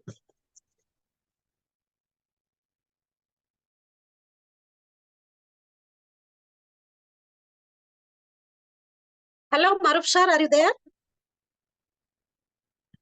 Maybe we can. Yes, he is there. Yes. Yeah. Yes, I am here. Please have your presentations. Do you want me to speak? Yes. Yes. Should I start? Yes. Okay. It has been such a pleasure to know Giriji has been a great gatherer of souls. In fact, he embodies this idea of dialogue. In that great Socratic tradition, when we try to understand what is dialogue is, when Kierkegaard explains the idea, he says it's fundamentally about listening to the other. Now, when we see Giri's whole work, it is all about listening. He is the person who initiated dialogue and conversation on thinkers who had just been, I think, written off, very marginalized in the Indian academic and this intellectual scenario. For example, A.K. Saran, who talks about him? And he has worked on also Ananta Kumar Giri and on great perennial philosophers. And whenever there is some special Muslim festival, or something, he has some idea to interact with Muslims. So that shows how he is able to engage with the other tradition. So I think this is generally lacking in this modern, what we can call university system and other things. We have a great penchant for reducing the ideological or religious other into our terms. But when we find Giriji's work on dialogue and especially on responsibility and co-realization and all those projects, see how he has been able to gather so many people and speak regularly, say on weekly basis on so many topical topics. So that shows a real philosopher at work. What has impressed me, his endeavor to speak to take what we call sociologists should be intellectuals in the Gramscian sense of the term, and he has tried those movements, those NGOs, those ideas about whom we don't find normally people talking. So that shows life has been serving this idea of dialogue and listening. So now we can just dissect a few ideas from his work on calling up global responsibility and other things. First, you will find so many people of so diverse backgrounds talking about a central theme. Now, for example, he talks about certain movements where the idea is, he first quotes, for example, Gandhi in that the idea is from this duty, from the right, duty follow all rights. Now, this has been especially forgotten in the age of so-called human rights. From a well-done duty, all rights follow. Now, the idea of duty, this has been marginalized in modern consciousness, in the idea where individualism and subjectivism has been of central focus. And now you find another perspective. He is generally taking the perspective where I would say of community. If I have to describe this, our Professor Giri, he's a community-centric thinker. That's why I find his profound meditation is building on that I thou idea of Martin Buber. Then he's able to connect that to various thinkers, and I find him I, coming again and again to Habermas's communicative dialogue and trying to reinvent it in our. And he's trying to offer a more radical interpretation of democracy, a critique of current democracy. Then he's trying to that Levinasian idea of responsibility. So when Levinas said, and when we find him quoting Dostoevsky, and that great idea is we are all responsible, and I am more responsible for anything untoward that happens anywhere in the world. Now with this idea, we should be all guilty as professors who are taking fat salary, as so-called academicians, as so-called columnists, or so-called writing people commenting on affairs of the world, but we are not able to make a difference. We are unable to, in a way, be activists, take responsibility. So he comes again and again to Derrida on hospitality. That is fundamentally his idea of responsibility, co-sharing. And the way he writes his poetry, you can see that's fundamentally a mystical poetry. And mysticism is fundamentally grounded in the idea of where ego opens to the other, where self is available to the other. So his whole idea is deconstructing self in a way that there is a larger transpersonal consciousness, and that connects us into great perennialist philosophers. He tries to engage with their work, but then he's so aware of historicity and the idea of doing things in concrete. He invokes Marx as well and major post-Marxist thinkers. So you would not find him on the left or on the right, but he would always try to be found in that middle point, in that center, I invoke the Buddhist tradition. That is the center where we are not attached to any absolute. That is always a great Nagarjunian dream, is the middle path is that where you avoid fixity with any absolute. So I find in his poetry especially powerfully invoked this idea. And then when he writes on Gandhi, when he writes on those other thinkers of India and others, so I always find him trying to invoke that idea of co-responsibility, co-sharing. And then I think without that, we are unable to have a idea of community come to the center. So I do not find him state-centric or individual-centric, which we normally categorize this socialistic, Marxistic, or this capitalistic neoliberal regimes. He is fundamentally a community-centric thinker, and he's able to draw inspiration from Indian sources.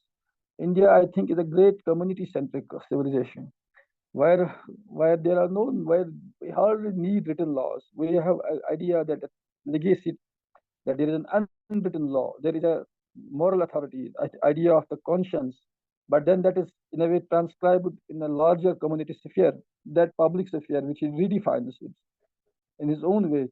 So I find him building on major thinkers, then taking us what we call a perennialist or an Indian in a way, doing it in a specific way, which reflects his rootedness in Indian tradition, which is fundamentally the tradition of loving diversity, not only just tolerating it but welcoming it. So you find him the idea of hospitality and idea of poetry as celebration. So why is Giri not writing that prose in which we find just academic jargon, but he's generally trying to bring in poets and other authorities and mystics and those thinkers who are on the margins, who transgress the boundaries. So I think I should conclude on this point that Giri has been able to avoid fixity with the boundaries. That's why he invokes the idea of transgressing the boundaries. But then that requires that we overcome subjectivism of modern individualism. He invokes Taylor and other thinkers in that context. See, the most of the thinkers he admires and builds upon, they are fundamentally, we would say, a mystical or a religious orientation. But then he does not forget the precise challenge of this Nietzsche and major secular thinkers. But he is then able to argue for what we call a sociology of a new sociology, which reflects the way Saran would have us a better understanding of metaphysics, of traditional metaphysics, which is not a rational metaphysics which cannot try to debunk, but a metaphysics which, for example, we find invoked even in Buddhism, when we talk about nirvana, the unconditioned, when there is all silence, and we find invoked that higher meaning of being. Then that great meaning of being comes through poetry. That's why great sages wrote poetry, and he writes so beautiful poetry. I had an honor of reviewing one of his works. So with the idea of having a dialogue on Christianity, on Islam, on diverse traditions, this is after Ananta Kumar Swami, after A.K. Saran. There are some thinkers here and there who do invoke these things, but one person who is able to ask so many people, gather the souls, and have them think about these dialogic traditions. And then he has transformed the very idea of dialogue, which is a sort of what you can call. He used that term. I'm just recalling in introduction to his work on calling of global responsibility, diatropic. That the point is we have to engage in dialogue at multiple levels with traditions, with cultures, with philosophies, with so-called other. But then I would always wish him to build on them and then carry it further and carry dialogue with those thinkers who have been so vocal critics of the whole idea of modern culture, especially this academic culture, and the idea of sociology as it is being done, generally speaking.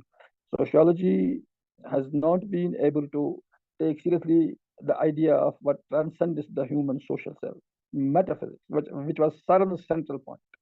Now, Giri tries to engage with that, but I would still want him to, if he could take that further, and then I think we would have a better idea of dialogue, where dialogue is all about listening to the other, not dictating one's own understanding, not judging. And that is only possible when we have a radical understanding of self and subjectivity, when we have a transpersonal understanding of the self, which we find in, for example, Buddhism and in all great poets. By the way, Keats defined a poet as one who has no self. And you see Eliot's definition of poetry as escape from personality. So the critique of cult of personality in Giri, that is illuminating, and he invokes diverse traditions for that. We're proud of him as a thinker who tries to make us think about our own traditions in contemporary idiom. So I thank you for giving me the opportunity to be able to speak a few words about Giriji's work. Thank you so much. Thank you, Dr. Mohammad Maruf Shah. As usual, your deep analysis about it. What I like the most is your wording of that thing, that feeling like gatherer of souls. Really, he is a gatherer of souls. Thank you so much. So now we will, for our next, move towards our next speaker. That is Professor Gianluigi Seglerva from University of Vienna. He's from Italy. He's a philosopher, thinker, and his paper is titled as Development as Freedom, Development as Responsibility, Amartya Sen and Ananta Kumar Giri. So, Professor Gianluigi, over to you. Thank you very much. Thank you. Thank you very much. I hope that I am audible enough. I had some problems before.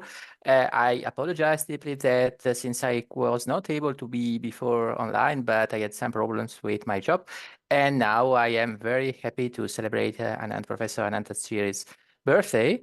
I would like, if it is possible, to share my PowerPoint. Otherwise, I can read it. I do not know whether it is possible. Otherwise, yes, it is possible.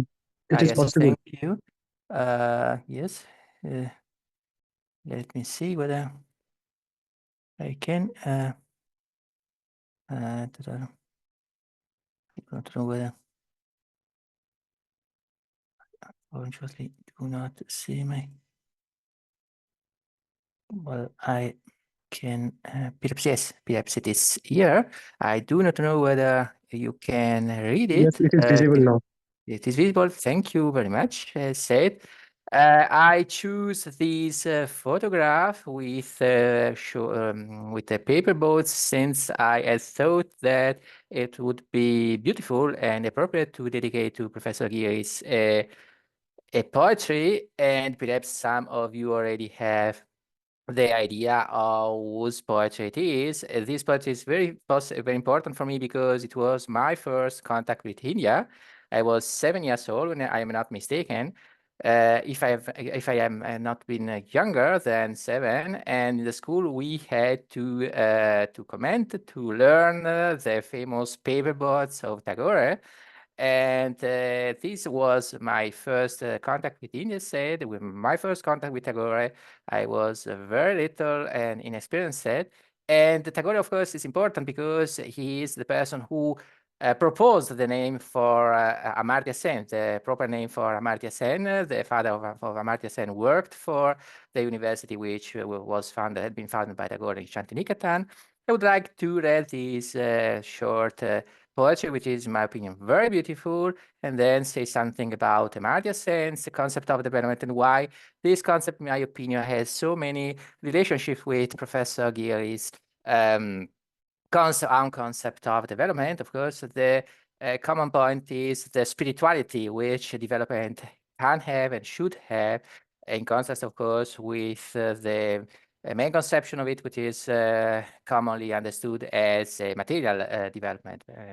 On the contrary, both Professor Giri and Amartya Sen shows that development can have many senses on the one hand, on the other hand, that development, also economic development, as most of all a spiritual development and spiritual implication. Now, in order to not to lose time and to read the poetry of Tagore, I would like to read so day by day at these paper boats, 1913. Day by day I float my paper boats one by one down the running stream. In big black letters, I write my name on them and the name of the village where I live. I hope that someone in some strange land will find them and know who I am. I load my little boats with showy flowers from our garden and hope that these blooms of the down will be carried safely to land in the night.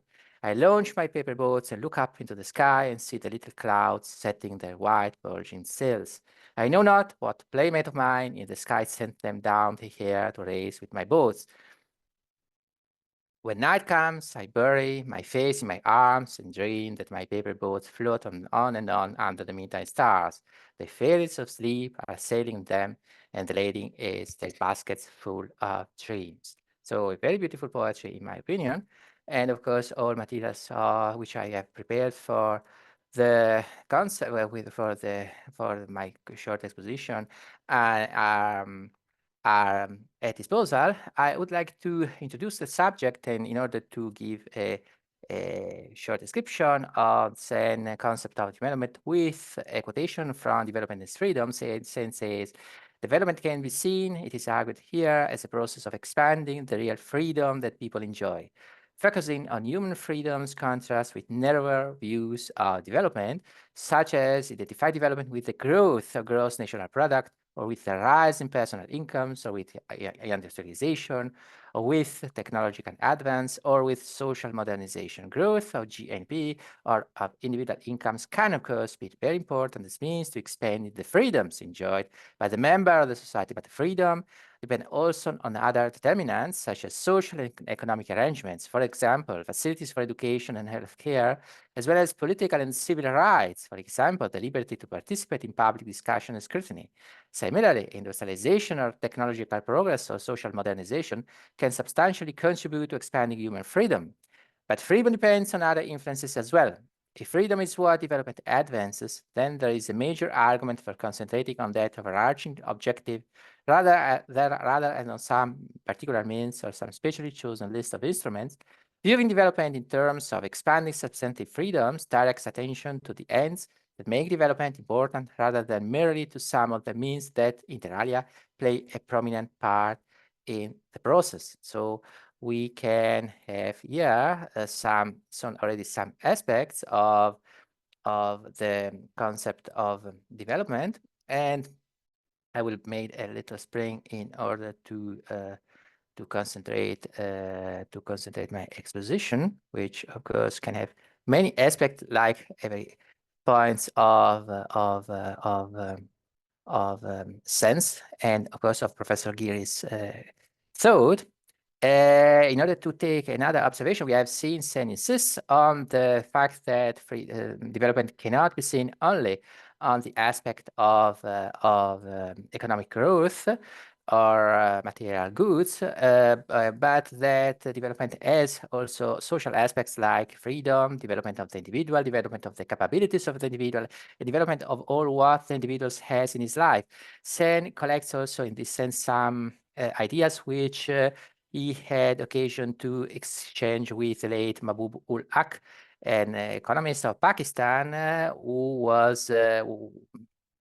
worked together with Sen in the process of the elaboration of the Human Development Index. And in order to give you another idea of Sen conception of development, with which I have found many contact points in Professor Giri's thought, Sen says For instance, in this quotation, within the narrower views of development in terms of, say, GNP growth or industrialization, it is often asked whether the freedom of political participation and dissent is or is not conducive to development. In the light of the foundational view of development as freedom, this question would seem to be defectively formulated, since it misses the crucial understanding that political participation and dissent are constitutive parts of development itself. Even a very rich person who is prevented from speaking freely or from participating in public debates and decisions is deprived of something that she has reason to value. The process of development, when judged by the enhancement of human freedom, should include the removal of this person's deprivation. And further on, this text is taken from Development as Freedom, which is one of the many texts in which Amartya Sen developed his idea, exposed his idea of development as something which contributes and constructs and builds the whole personality, not only the material personality, but also the spiritual parts of the personality of the individual. And since even if she had immediate interest in exercising the freedom, so to speak, or to participate, it would still be a deprivation of her freedoms if she were to be left with no choice on these matters. Development seen as enhancement of freedom cannot but address such deprivations. The relevance of the deprivation of basic political freedoms of civil rights for an adequate understanding of development does not have to be established through the indirect contribution to other futures of development, such as the growth of GNP or the promotion of industrialization. These freedoms are part and parcel of enriching the process of development from development as freedoms. So I see that the time is flowing, unfortunately, and therefore I would like to make a short synthesis of the ideas which, in my opinion, are common to the thread or thought of Amartya Sen on the one hand and of Professor Giri on the other hand. I would say that in both of them we can see the strong conception that development is not simply a question of wealth, of increase of goods, but that this increase of goods and of material object is anyway structural to the promotion of the whole individual, and that the spiritual dimension cannot be abandoned in a context of discussion and of analysis and of investigation of the concept of development. In other words, development should always be seen in its capacity and its influence of the promotion of the individual as a whole, that is in all aspects of life, and not simply in the increase of wealth of income, because increase of wealth of income is a middle, an instrument for something else, and it is not the end. And therefore, I think that since Professor Giri has exposed these ideas in so many of his works, we have to be very grateful to him. And since also all today is his birthday, I think that we all should thank him very much for his meditation on this question, and that we can only wish, exclusively wish, that he will continue in this such important promotion of the conception of the individual in his entirety and in his integrity. Thank you very much. Thank you. Thank you so much, Professor Gianluigi. Thank you so much for your exposition. It was very nice. So now I invite Professor Dan Friedman to share his reflection and his views. And I request every speaker to speak for 5 minutes each. So Professor Dan Friedman, over to you. Oh, well, thank you. I had no idea that I was going to speak, but I'm honored by the invitation. I am not as deeply immersed in the important work of Professor Ananta as the rest of you are, but I have just recently been exposed to his work, and I see many similarities in what I'm doing with Lois Holtzman and others at the Eastside Institute in New York, and to the question of development as something that is far more than industrialization and far more than what's going on outside. It's a social activity and an individual activity of human growth, and we're both very concerned with human growth. And I am very honored to be here, and look forward to immersing myself in your writings, Professor, and being able to be more erudite and have much more dialogue with you going forward, because I think we have a lot to learn from each other. Thank you. Thank you, sir. Thank you so much. So we are moving towards ending our session. So our last speaker for today's session is Basubhai, Mr. Aparajit Das, Amrutayan Bangara, Mayurbhanj from Odisha. So the title of his topic is Further Reflection and Continuing the Journey. Basu bhai, apanku namaskar aur swagat. You just take 10 minutes, then we can other participants can discuss. Basu bhai, Mr. Aprajit Das. I want to speak in Odia.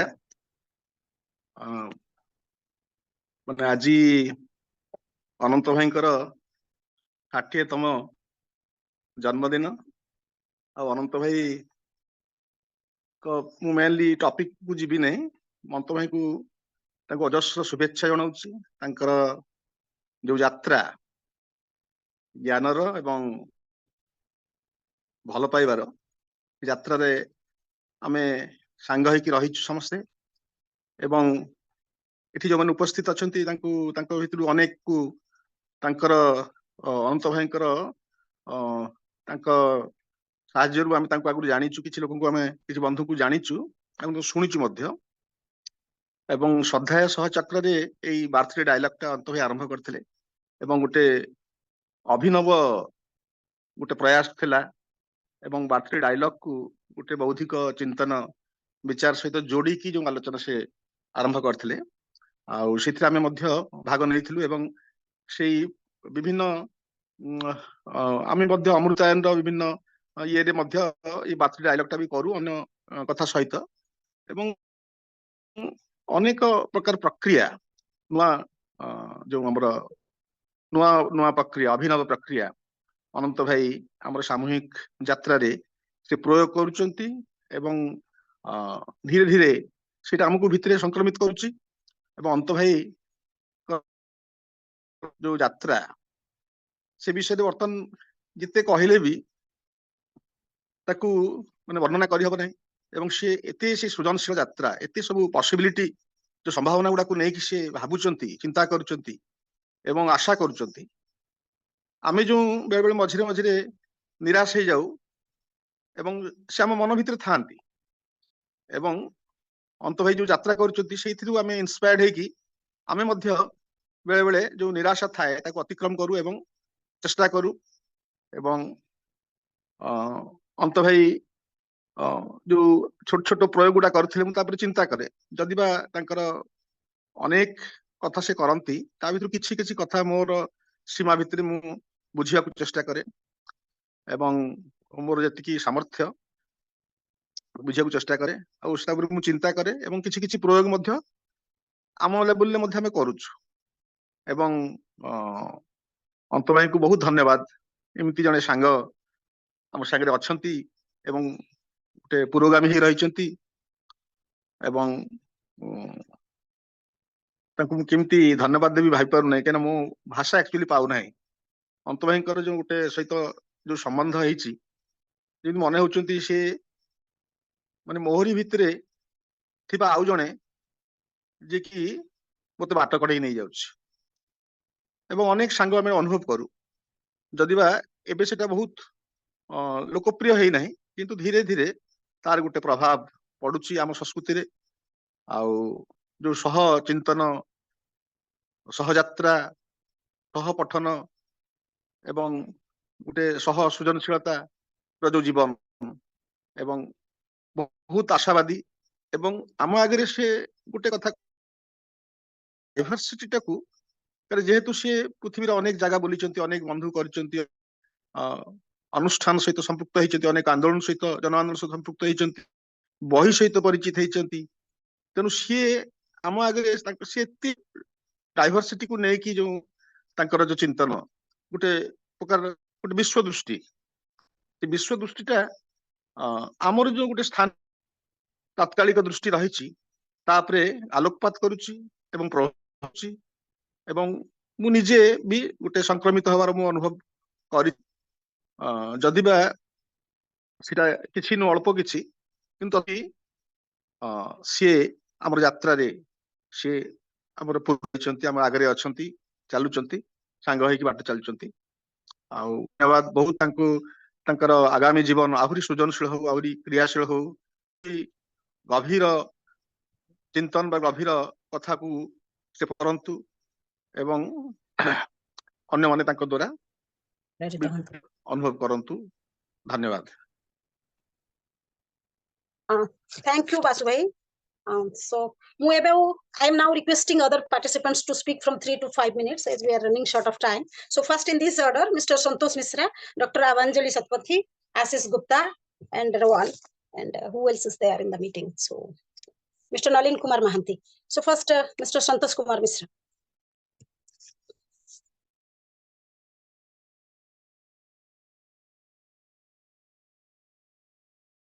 Hello, Mr. Santosh Misra. As he is taking some time, I invite now Dr. Avanjali Satpathy to share few of your reflections and thoughts about Ananta Bhai. Dr. Avanjali Satpathy.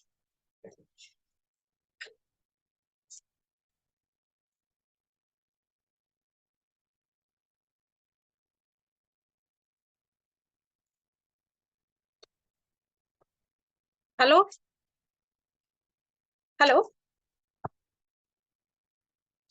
Maybe we can move ahead. Okay. So Mr. Ashish Gupta.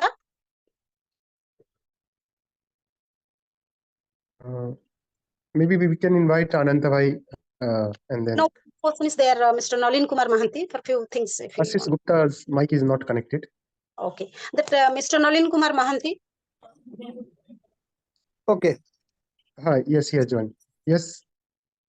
First of all, my best wishes to Ananta Bhai on his birthday.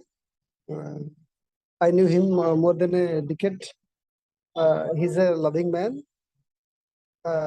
Everywhere he works from the grassroots level. He has so many types of skill, and everywhere he works from the grassroots level. He taught us to love and not to live. I remember one of his saying that he has wrote a poem that is love me, leave me not. Forgive me, forget me not. He always love and forgive. He never forget. And on his birthday, I salute to my elder brother on his birthday. So many thanks to Ananta Bhai. God bless. This much, Bhai. Thank you. Rohan, please. Some concluding remarks. Thank you very much. And I'm so honored to know Ananta Bhai. And I can talk about many facets and many dimensions of Ananta Bhai. But one thing that I find most appealing and most, something that touched me deep is his ability to nurture people and his vision to nurture our world, not just India, not just although he is from the Indian context, he wants his vision, his goal is to nurture an integral dimension in in our planetary consciousness.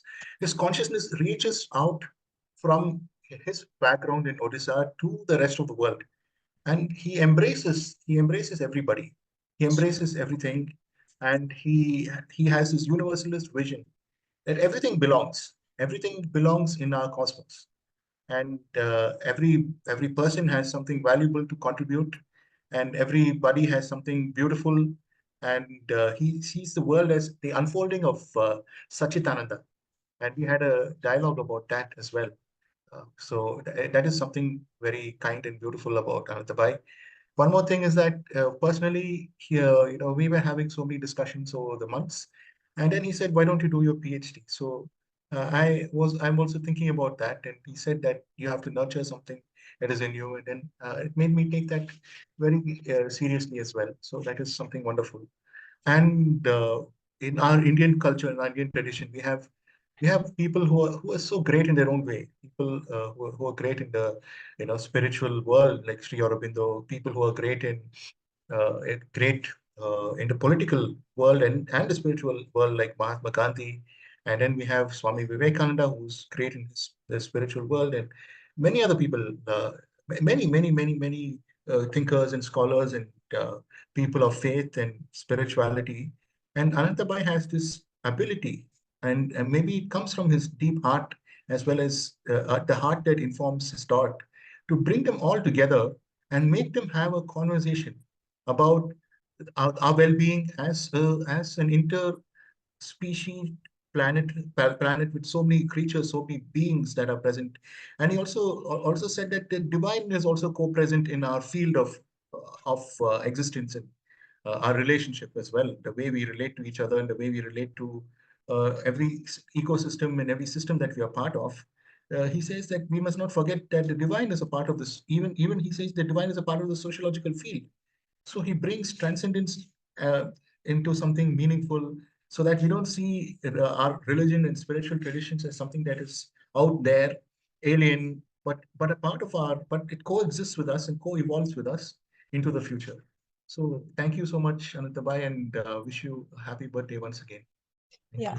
So thank you, Rohan. Anantabhai has asked to talk to me, to say a few words. So I will just, from morning onwards, it has been a long day and we have been listening about his work, about his personality.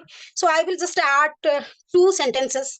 It is a blessing for me to know him, like as an elder brother, as a mentor. I cannot tell more than this. Everybody was, especially when Randhir was telling how I was thinking all these things, he is given the words in the morning session. What we know, how he has converted into words. So thank you all so much. Once again, happy birthday, Ananta Bhai. We invite you to have some concluding opinion. Thank you, Ananta Bhai. Thank you. Thank you, Minati. Thank you, Rohan, Randhir, and all friends co-present. Gyan Luiki, Sister Salini, Dr. Vijay Lakshmi, Maru, Abhanjali, and all friends, our Basubhai.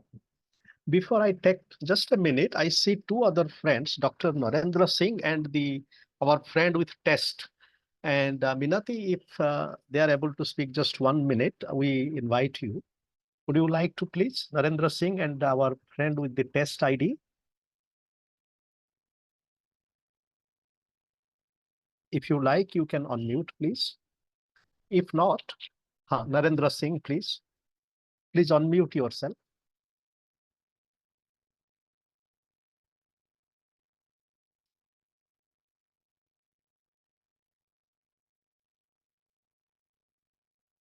Our brother Massimo also has come. Mucho gracias, Massimo. Hi.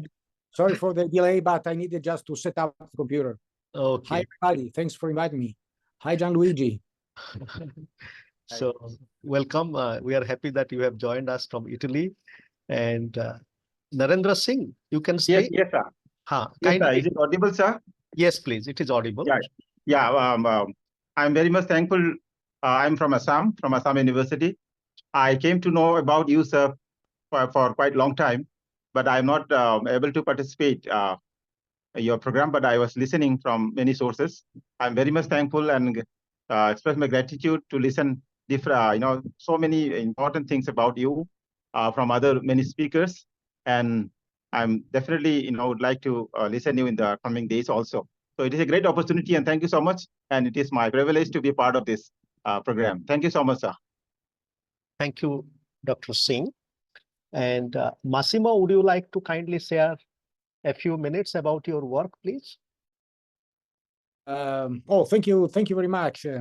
Yes, I'm here as with a double role. I'm the vice director of Progetto Monte Cristo. Progetto Monte Cristo is a review, is a cultural Italian review. It was born just 6 months ago, and it was founded by many Italian intellectuals. Mostly of them are Italian professor university in experts in different kinds of knowledges. Physics, philosophy, and many other fields of the knowledge. And we have the privilege to invite and to talk and to write for us Mr. Dr. Segalerba, who's very expert in the Plato. And now I'm talking about my role. I'm very interested in Plato. Why? Because I write a lot of articles, and I'm just to fulfill my first book in about the ancient Greek mythology. But I read again the ancient Greek mythologies with the point of view of James Hillman. I mean that these ancient histories read through the thought of Plato, Plotino, and many others philosophers, and thanks to the to the transparency point of view that Hillman teach us, we can find the gnosis auton. I mean, these polytheistic stories at the same time can tell us about our psyche, who we really are. And so is a way to talk to the people that we can talk about the psyche thanks to very important, for instance, I mean, Jung, Freud, and many, many others, but there's another way that is the reading again these old stories, and so that the people can think themselves about their thoughts, their emotions, their feelings, and so on. That's all. Thank you.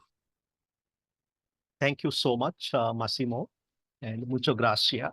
And how lovely this circle of friends, you know, like our Minati, Randhir, Gyan Luigi, and Basubhai, and Dr. Vijay Lakshmi, Manbahadur Khatri, Sister Salini. And we realize, our Nalini Bhai, we realize that each of our friends is really a star, you know, it's a moving star. And therefore, our inspiration comes from that mutual journey. And this forum itself, Biswanidam. Now, we planted this seed 10 years ago.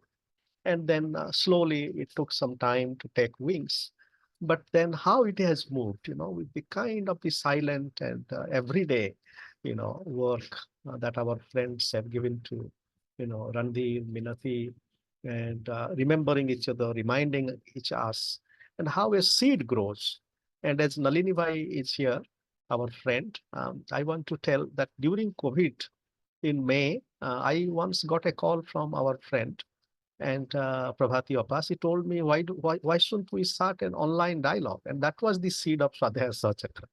And we are first doing it in Odia, and then somehow Randhir with his kind of, you know, unbound sense of love and curiosity. So he joined us, and then once he joined, then we got a lot of momentum.